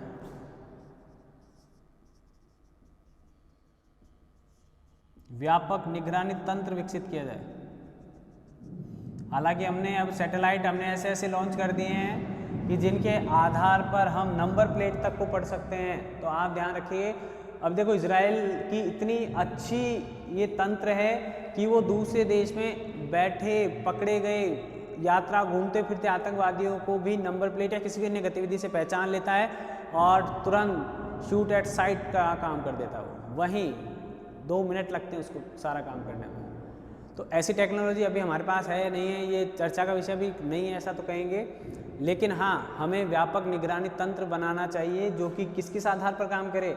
एक तो शिक्षा के स्तर पर क्या पढ़ाया जा रहा है, ठीक है, एक काम करेगा वो शैक्षिक स्तर के अलावा विज्ञापन या जो प्रचार हो रहा है वो किस तरह से क्या क्या लोगों के द्वारा प्रचार किया जा रहा है, धार्मिक गुरु क्या प्रचार कर रहे हैं, आध्यात्मिक गुरु क्या प्रचार कर रहे हैं, बुक्स जो प्रिंटेड हैं वो प्रिंटेड बुक्स क्या प्रचार कर रही हैं, वो किस चीज़ का विज्ञापन कर रही हैं, किस चीज़ का प्रचार प्रसार कर रही हैं, वो किस प्रकार की मानसिकता को लेकर काम कर रहे हैं, उन सब पर भी व्यापक निगरानी तंत्र होना चाहिए।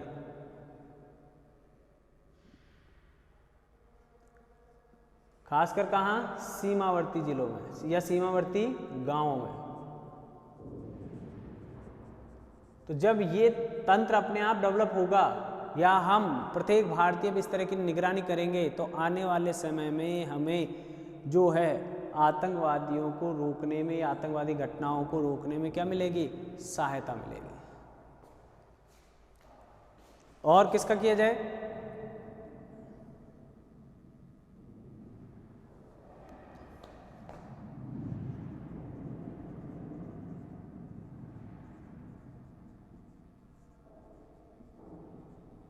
ये जो कैश का लेन देन होता है ना, ये कहाँ जा रहा है, आतंकवादियों के अकाउंट में जा रहा है या किसी व्यक्ति के पास जा रहा है पर्टिकुलर, इसके लिए भी हमें एक व्यापक निगरानी तंत्र डेवलप करना होगा। और जब ये तंत्र डेवलप होगा इस तरह का, और भी क्षेत्र हो सकते हैं, लेकिन मेन तो क्या है, एक तो धन चाहिए, एक हथियार चाहिए। तो इन हथियारों और धन निष्कासन को या धन के आवागमन को रोक दिया जाएगा आतंकवादी गतिविधियों में, तो वो व्यवस्थाएं खुद ही समाप्त हो जाएंगी, वो खुद ही क्या कर देंगी, दम तोड़ देंगी, ऐसा माना जा सकता है। ठीक है, आगे चले। देखो बोलने और बताने को बहुत कुछ होता है,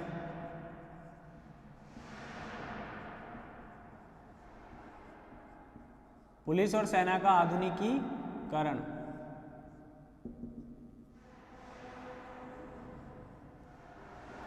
अब पुलिस है और सेना है, मैंने अभी आपको एग्जांपल दिया था, AK-47 लेकर आ रहा है आतंकवादी, उससे भी डेंजर AK-56 तक लेकर आ सकता है, विस्फोटक ला रहा है, सुसाइड बॉम्बर बनकर आ रहा है, तब वो व्यक्ति क्या करेगा। ऐसी परिस्थितियों में हमको क्या करना चाहिए, सेना और पुलिस का क्या कर दें, हम आधुनिकीकरण कर दें। अब वो आधुनिकीकरण किस आधार पर कह रहे हैं हम? देखो, तकनीकी प्रशिक्षण दिया जाए। तकनीकी प्रशिक्षण, टेक्नोलॉजी बहुत हाई फाई हो गई है आजकल, साइबर क्राइम भी बढ़ रहे हैं, तो उनके आधार पर भी हम पकड़ सकते हैं उनको। दूसरा,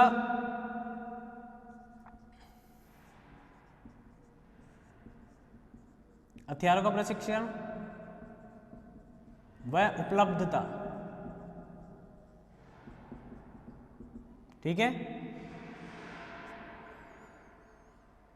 मेन दो ये इसी प्रकार से आधुनिकीकरण किया जाए। दूसरा, नैतिकता का विकास किया जाए, जो किसको कम करे? भ्रष्टाचार को।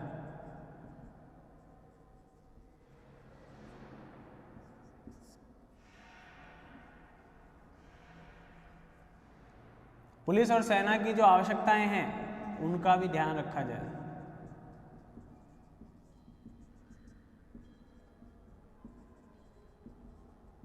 छुट्टी, मेडिकल, ये और वो, तो ये जब चारों चीजें होंगी तो ये लोग अपनी दक्षता का पूरी तरह से उपयोग कर पाएंगे और पूरी दक्षता के साथ इस प्रकार की कार्यवाही को क्या देंगे?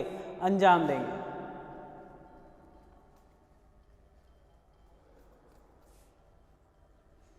पुलिस का जब आधुनिकीकरण होगा, सेना का आधुनिकीकरण होगा, धीरे धीरे बढ़ रहे हैं, हमारे पास हथियार भी बढ़ रहे हैं, राडार सिस्टम भी हम अपना भी डेवलप कर रहे हैं और विदेशों से भी अच्छे अच्छे राडार लेकर आ रहे हैं। फाल्कन जो लाए थे हम, वो राडार प्रणाली से जुड़ा हुआ है, बहुत अच्छी व्यवस्थाएं हैं। तो इससे हमें उनकी गतिविधियों का पहले ही पूर्व अंदाजा हो जाएगा। ठीक है, और आपको पता है पहले ही पता लग जाएगा तो हम शायद आग लगने से पहले ही कुआं खोद कर रखेंगे, ऐसी मानसिकता है। ये जो कार्य बता रहे हैं हम, वो नहीं है कि आग लगने के बाद क्या किया जाए, आग लगने ही नहीं दी जाए, या आग लगने से पहले हमारी तैयारी किस प्रकार की है। एक और देखें, और जिसकी हम बात कर रहे हैं, वो जो बिंदु है, वो बिंदु जुड़ा हुआ है अंतर्राष्ट्रीय स्तर पर।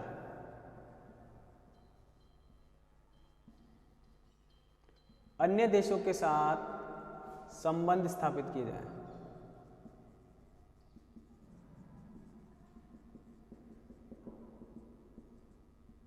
या सहयोग लिया और दिया जाए।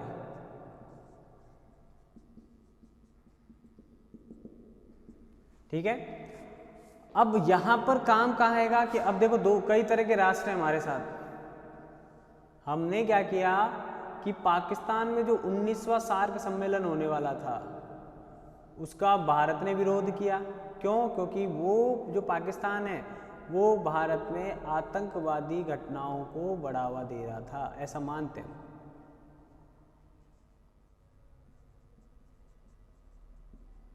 आतंकवादी घटनाओं को क्या दे रहा था? बढ़ावा दे रहा था। ठीक है, तो हमने क्या कर दिया? उसका बॉयकॉट कर दिया नेशनल स्तर पर, अंतर्राष्ट्रीय स्तर पर, सार्क के संगठन में।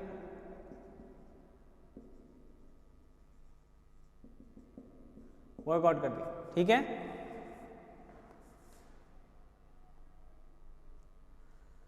तो अब यहां पर देखिए आप, बॉयकॉट हुआ अंतर्राष्ट्रीय स्तर पर, तो जो सार्क के जो अन्य राष्ट्र थे, पाकिस्तान को छोड़कर जो 7 राष्ट्र थे, उन्होंने भी पाकिस्तान में होने वाले सार्क सम्मेलन में भाग लेने से मना कर दिया। मुद्दा क्या है? आतंकवाद।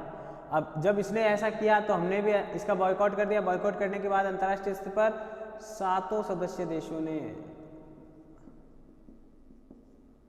इस्लामाबाद में होने वाला जो सम्मेलन था सार्क का,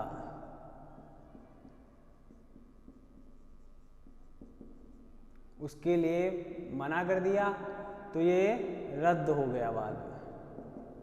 यानी भारत की इस मानसिकता को अंतर्राष्ट्रीय स्तर पर भी समर्थन मिला कि एक तो आतंकवाद को सहन नहीं किया जाना चाहिए और न किया जाएगा, और जो राष्ट्र आतंकवाद को बढ़ावा दे रहे हैं या उसका समर्थन कर रहे हैं या उसको संसाधन उपलब्ध करा रहे हैं या उसके लिए प्लेटफॉर्म का काम कर रहे हैं या उसके लिए नींव का काम कर रहे हैं, उन राष्ट्रों को भी छोड़ा नहीं जाएगा। ये संदेश गया, और ये संदेश गया तो उन राष्ट्रों ने भी, क्योंकि आपने देखा होगा थोड़े दिन पहले श्रीलंका में भी बड़ी आतंकवादी घटना हुई थी, जिसके बाद उसने वहाँ पर बुर्के पर बैन लगा दिया था।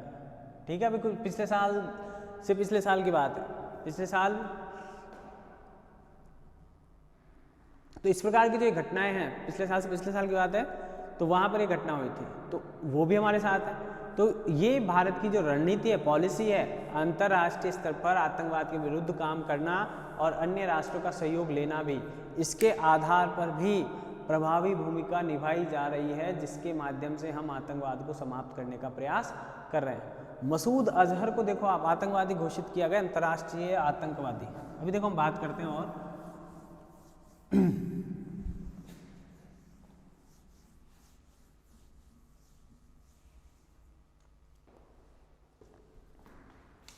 समाधान हो गए लगभग।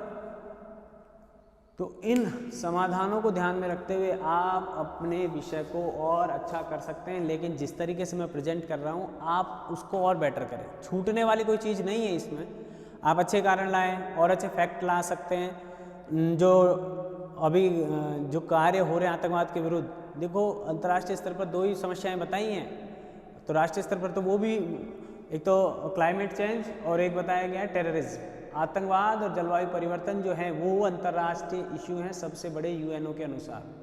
तो हम उसमें से एक की बात करें आतंकवाद की, तो आतंकवाद कोई छोटा मोटा विषय नहीं है, ठीक है। तो छोटा मोटा विषय नहीं है। तो अब इसकी घटनाएं देख लेंगे आप, उन घटनाओं में हम चर्चा करेंगे। सबसे पहले तो मैं बताऊंगा आपको सबसे बड़ी जो घटना हुई,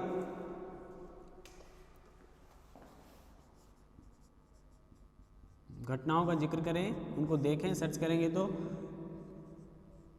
13/12/2001 संसद पर हमला हुआ, ठीक है। एक हमला ये था। अब इसमें क्या हुआ, संसद हमारा सबसे बड़ा घर है लोकतंत्र में, तो उस पर हमला किया गया। 2002 में गुजरात अक्षरधाम पर आतंकवादी हमला हुआ। 1991 में राजीव गांधी पूर्व प्रधानमंत्री की हत्या हो गई, ठीक है। 2008 मुंबई बम विस्फोट,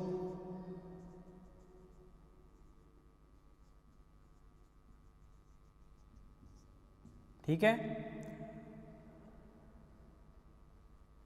जयपुर में बम विस्फोट हुए 13 मई 2008, ठीक है।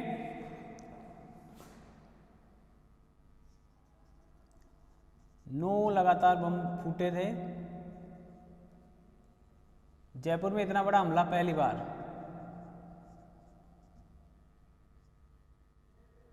तो ये वो घटनाएं हैं जो आपको याद रहनी चाहिए, ठीक है ना। 26/11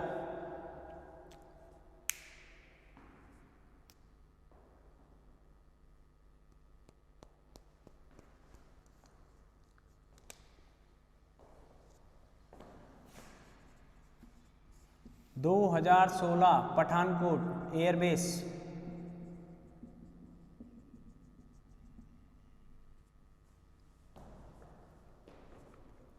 पुलवामा 14 फरवरी,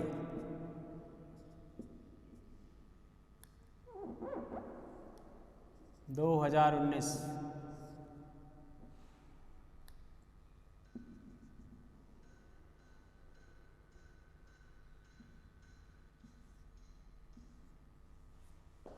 ठीक है।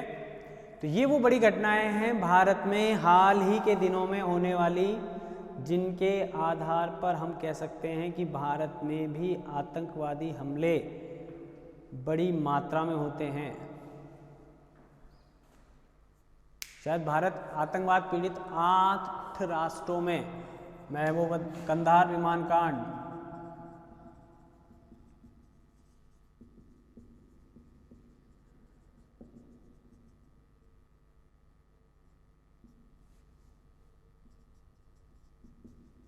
मुंबई बम कांड,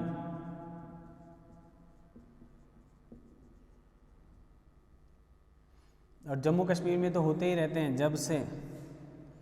हम बात कर ले 1989, जब कश्मीरी पंडितों को निकाला गया, तब भी वहाँ पर आतंकवादी घटनाओं में क्या हो गई थी, बहुत बड़ी संख्या में वृद्धि हुई।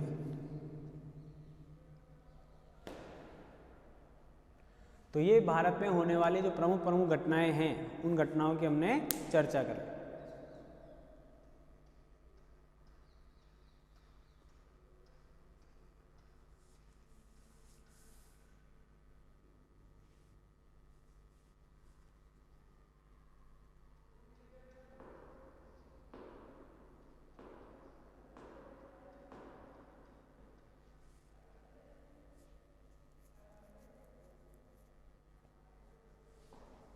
ठीक है, देखें आप इन घटनाओं को।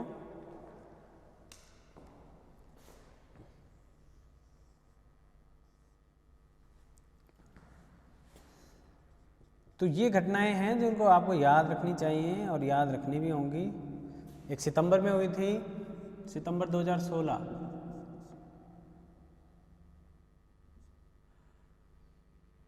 जम्मू कश्मीर में भारतीय सैनिकों को 23 सैनिक मारे गए थे, उसमें आतंकवादी की जो घटना हुई थी।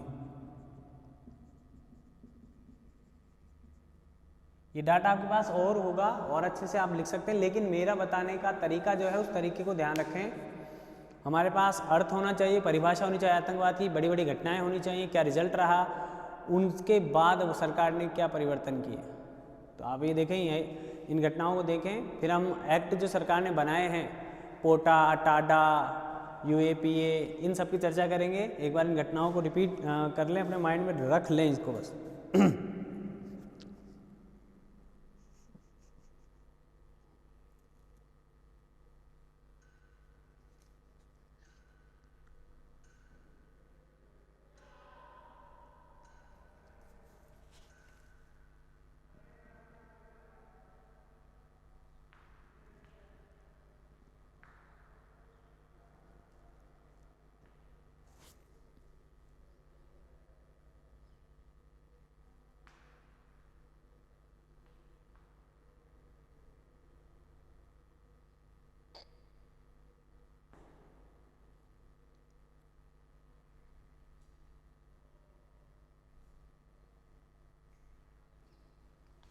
ठीक है, ये घटनाएं हैं फेमस, और ऐड कर लेंगे आप, कोई दिक्कत नहीं है। आगे चलते हैं।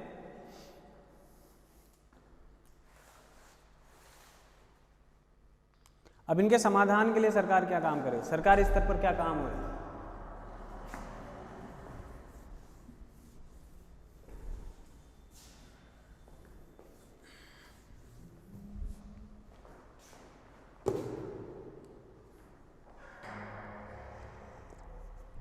देखो, सबसे पुराना कानून आया था UAPA।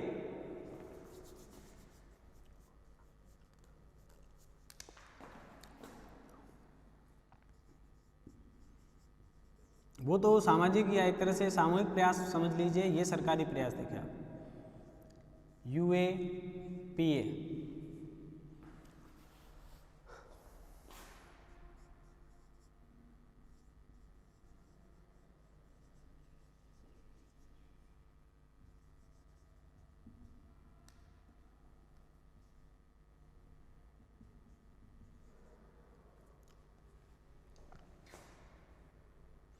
The unlawful activities prevention act 1967। ठीक है, अपराधियों को रोकने के लिए सबसे बड़ा जो प्रयास किया गया पहला,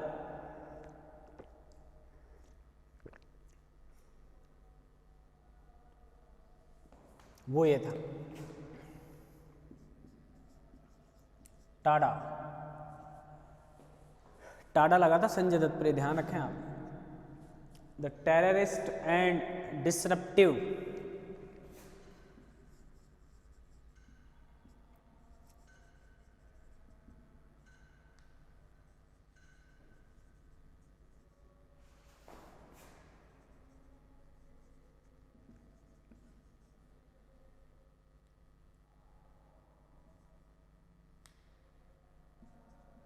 एक्टिविटीज प्रिवेंशन, ये लगा था, मैंने अभी बताया आपको, संजय दत्त पर। जब, लेकिन ये इससे पहले आया 1987 में इसको संशोधित किया गया। देखो बिल कब आ रहा है, कब लागू हो रहा है, इसका प्रभाव पड़ सकता है।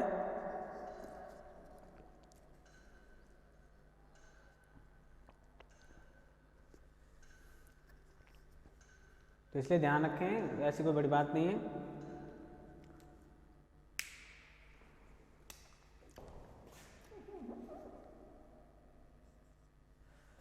फिर आया पोटा। पोटा लेकर आई है एनडीए सरकार, the prevention of terrorism act.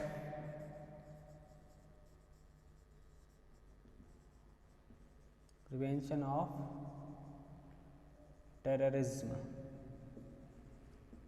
Act, ये बहुत कठोर कानून था, बीजेपी सरकार लेकर आई थी, एनडीए सरकार 2002 में।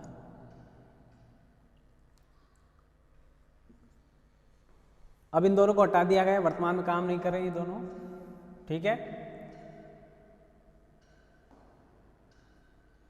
अब इनकी जगह ये आ गया है, इसको वापस संशोधित किया गया 2004 में। तो यहाँ पर हम 2004 कर दें, और फिर 2019 में क्या किया गया है कि भारत में इससे पहले संगठन कोई होगा उसको ही आतंकवादी संगठन घोषित किया जा सकता था। किसी संगठन को ही आतंकवादी संगठन घोषित किया जा सकता था।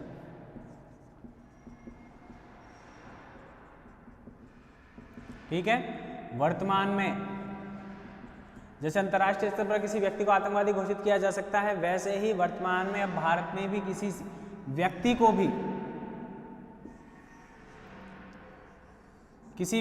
भी क्या किया जा सकता है, आतंकवादी घोषित किया जा सकता है। यानी पहले संगठन को ही किया जा सकता था, व्यक्ति को नहीं। जैसे मैंने पहले बताया, व्यक्तिगत प्रयास भी और सामूहिक प्रयास भी किए जा सकते हैं भय उत्पन्न करने के लिए, तो अब व्यक्ति को भी हम आतंकवादी घोषित कर सकेंगे। अब मतलब सरकार। और नासिर भटकल पहला व्यक्ति है जिसे आतंकवादी घोषित किया गया है, ये ध्यान रख लें आप, ये बात आपकी जानकारी के लिए है, लिख लें इसको। यासीन भटकल, थोड़ा सा नाम भटकल से ही पढ़ते थे हम, जैसे आप कसाब याद रहता है तो वैसे भटकल, यासीन भटकल पहला व्यक्ति है जिसको आतंकवादी घोषित किया गया भारत में। विदेशों में तो होते ही होते हैं, व्यक्ति को भी किया जा सकता है और संस्था को भी, यूएनओ के द्वारा, ठीक है। लेकिन भारत में ऐसा पहली बार हुआ जब किसी व्यक्ति को आतंकवादी घोषित किया गया है।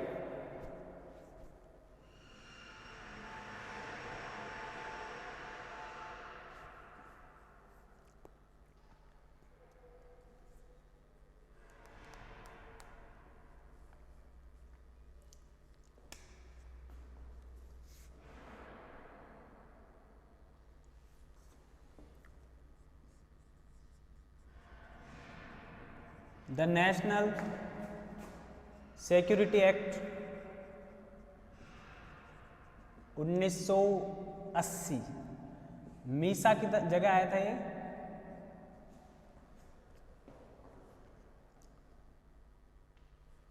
The maintenance of internal security act की जगह क्या आ गया, द नेशनल सिक्योरिटी एक्ट 1980।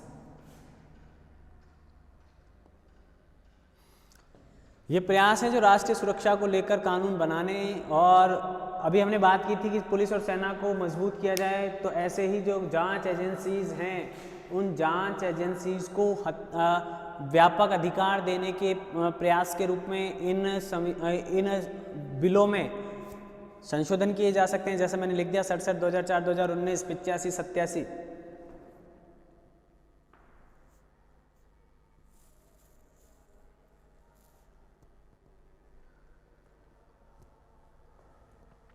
राज्यों के द्वारा भी उनकी सुरक्षा को लेकर बिल बनाए जा सकते हैं, उन बिलों को इम्प्लीमेंट किया जा सकता है।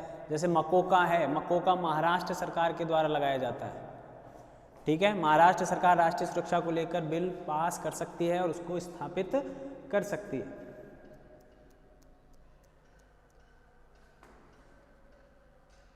ठीक है, तो ये सारी जानकारियां हैं, इनके अलावा ऐसा और कुछ भी नहीं है जो आपको पता होना चाहिए।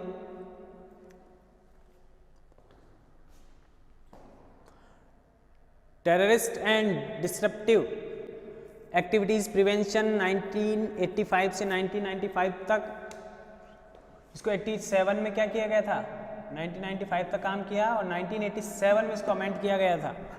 और टाडा और पोटा की जगह क्या आ गया, दादा पोता की जगह क्या आ गया, यूएपीए। और यूएपीए मैंने बता दिया वर्तमान में क्या चेंजेस किया गया है। पहला व्यक्ति कौन है, यासीन भटकल। ये दो मेन अभी भी काम कर रहे हैं, ठीक है। और ये इसलिए है कि कानून बनाकर इन आतंकवादी घटनाओं पर क्या किया जाए, रोक लगाई जाए।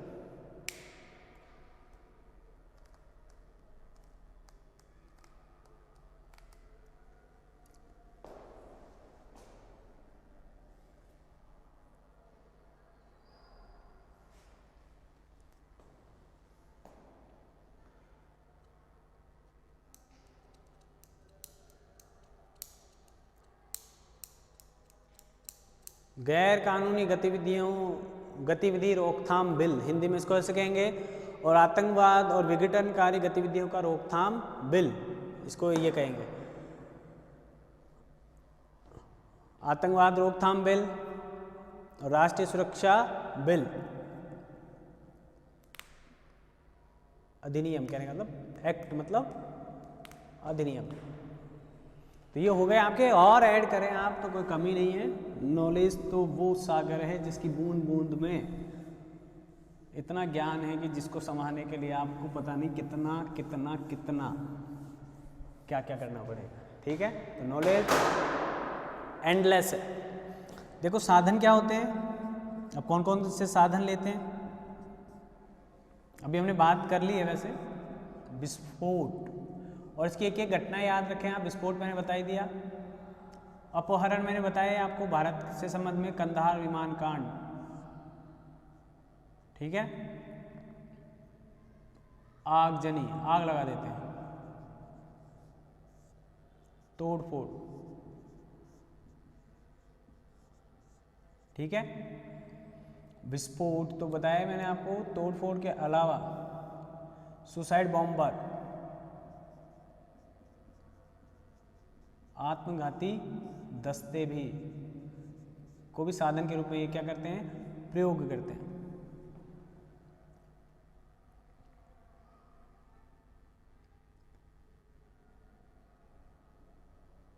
देखो प्रचार करने के लिए क्या करते हैं, ये वीडियो अपलोड कर देते हैं।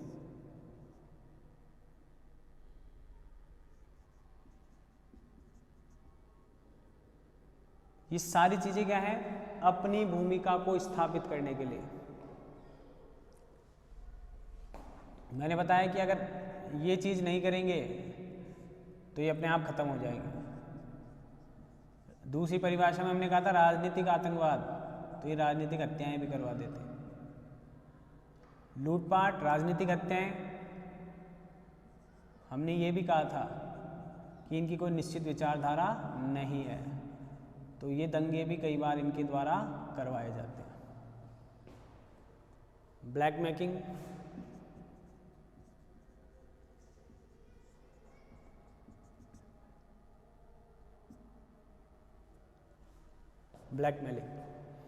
ये सारे साधन हैं आतंकवादियों के द्वारा अपनी भूमिका को मजबूत करने के लिए और अन्य लोगों में अपना भय स्थापित करने के लिए, ठीक है।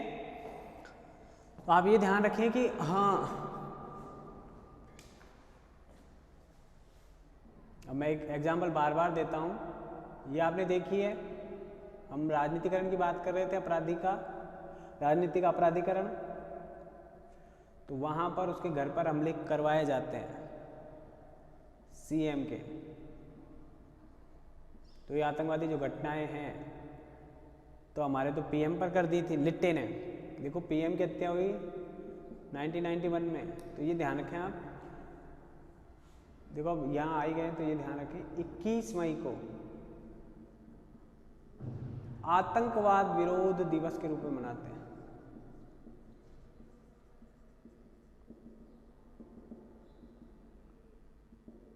ठीक है, तो ये घटना उससे ही संबंधित है, उनकी डेथ हुई थी, राजीव गांधी से संबंधित है घटना।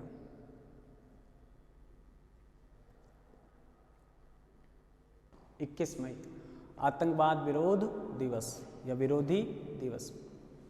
ठीक है, अब इतनी कोई बड़ी बातें नहीं रही हैं तो आप याद रखें इनको। कुछ अंतर्राष्ट्रीय संगठन भी हैं लेकिन आपके भारत से संबंधित ज़्यादा है तो इसलिए मैंने ये बात की नहीं है। अलकायदा हो या ISIS हो, ये अंतर्राष्ट्रीय स्तर पर आतंकवादी संगठन 2 हैं, अलकायदा और ISIS। इनका बड़ा नाम चल रहा है अभी चर्चा में। ठीक है, तो ये सारे हैं। इनके अगर मैं कहूँ जो अपहरण किया था, ब्लैक मेलिंग के लिए किया गया था, अपहरण के माध्यम से ये अपने उद्देश्यों को प्राप्त करने के लिए दबाव और भय बनाते हैं, आगजनी करते हैं। जब ये जम्मू कश्मीर में आतंकवादी को घेरती है सेना तो उनके द्वारा इस प्रकार की प्रक्रियाएं की जाती हैं। आप देखेंगे पत्थरबाजी की जाती है, हम ये भी लिख सकते हैं इसमें। क्या करते हैं, पत्थरबाजी करवा देते हैं, पत्थरबाजी का प्रयोग करते हैं। अब ये पत्थरबाजी उनका साधन नहीं है भय बनाने का। पत्थरबाजी या वीडियो प्रचार तो इनकी प्रचार के साधन है, बचाव के साधन है, ढाल के साधन है।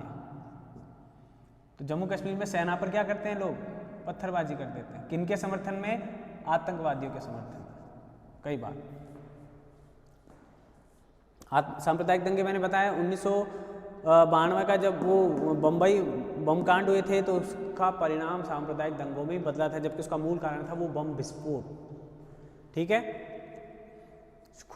जयपुर में जब आतंकवादी घटना हुई थी तब उसके बाद सांप्रदायिक दंगे नहीं हुए थे वहाँ, बम विस्फोट। नहीं तो जयपुर में भी हो सकते थे, सांप्रदायिक दंगे होते रहे कई बार, लेकिन वहाँ उसका संबंध उस आतंकवादी घटना से नहीं था उस समय। ठीक है,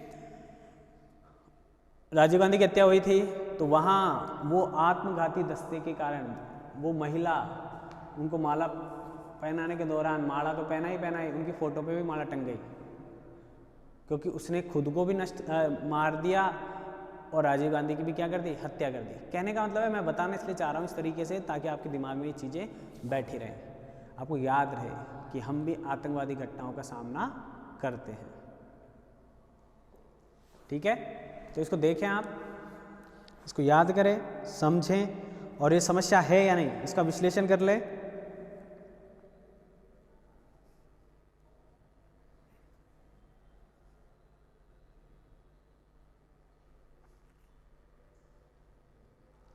मैं आपको इसकी इंडिया की रैंकिंग बताना चाहूँगा जिस पे भारत को रखा गया है आतंकवाद से पीड़ित राष्ट्रों में, शायद 8th नंबर पर है।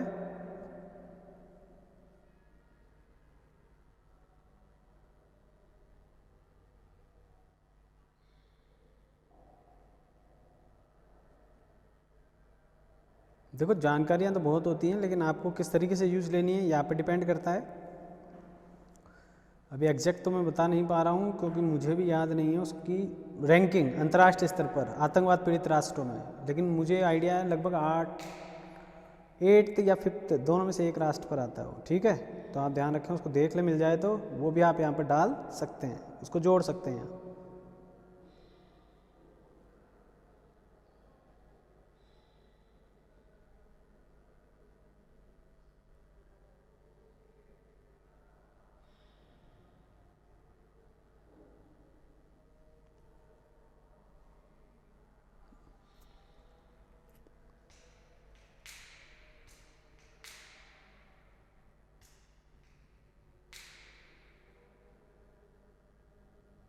और तो सारे अपने पास, मानव विकास, मानव पूंजी, आतंकवाद वाली चीज़ ढूंढ कर अभी फिर आपसे बात करेंगे कभी फेस टू फेस, तब आपको बता देंगे। तो वो भी आप डालेंगे तो अच्छा लगेगा, अच्छे नोट्स बनेंगे, अच्छी जानकारी होगी, अच्छी तैयारी होगी।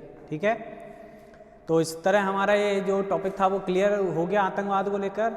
अब हम इसके बाद देखते हैं कि आगे हम क्या कर सकते हैं। अगला हमारा एक टॉपिक और बच रहा है इसमें, क्षेत्रीयतावाद और जातिवाद, उन दोनों को देखते हैं, उसके बाद फिर चर्चा करेंगे अगले टॉपिक के साथ।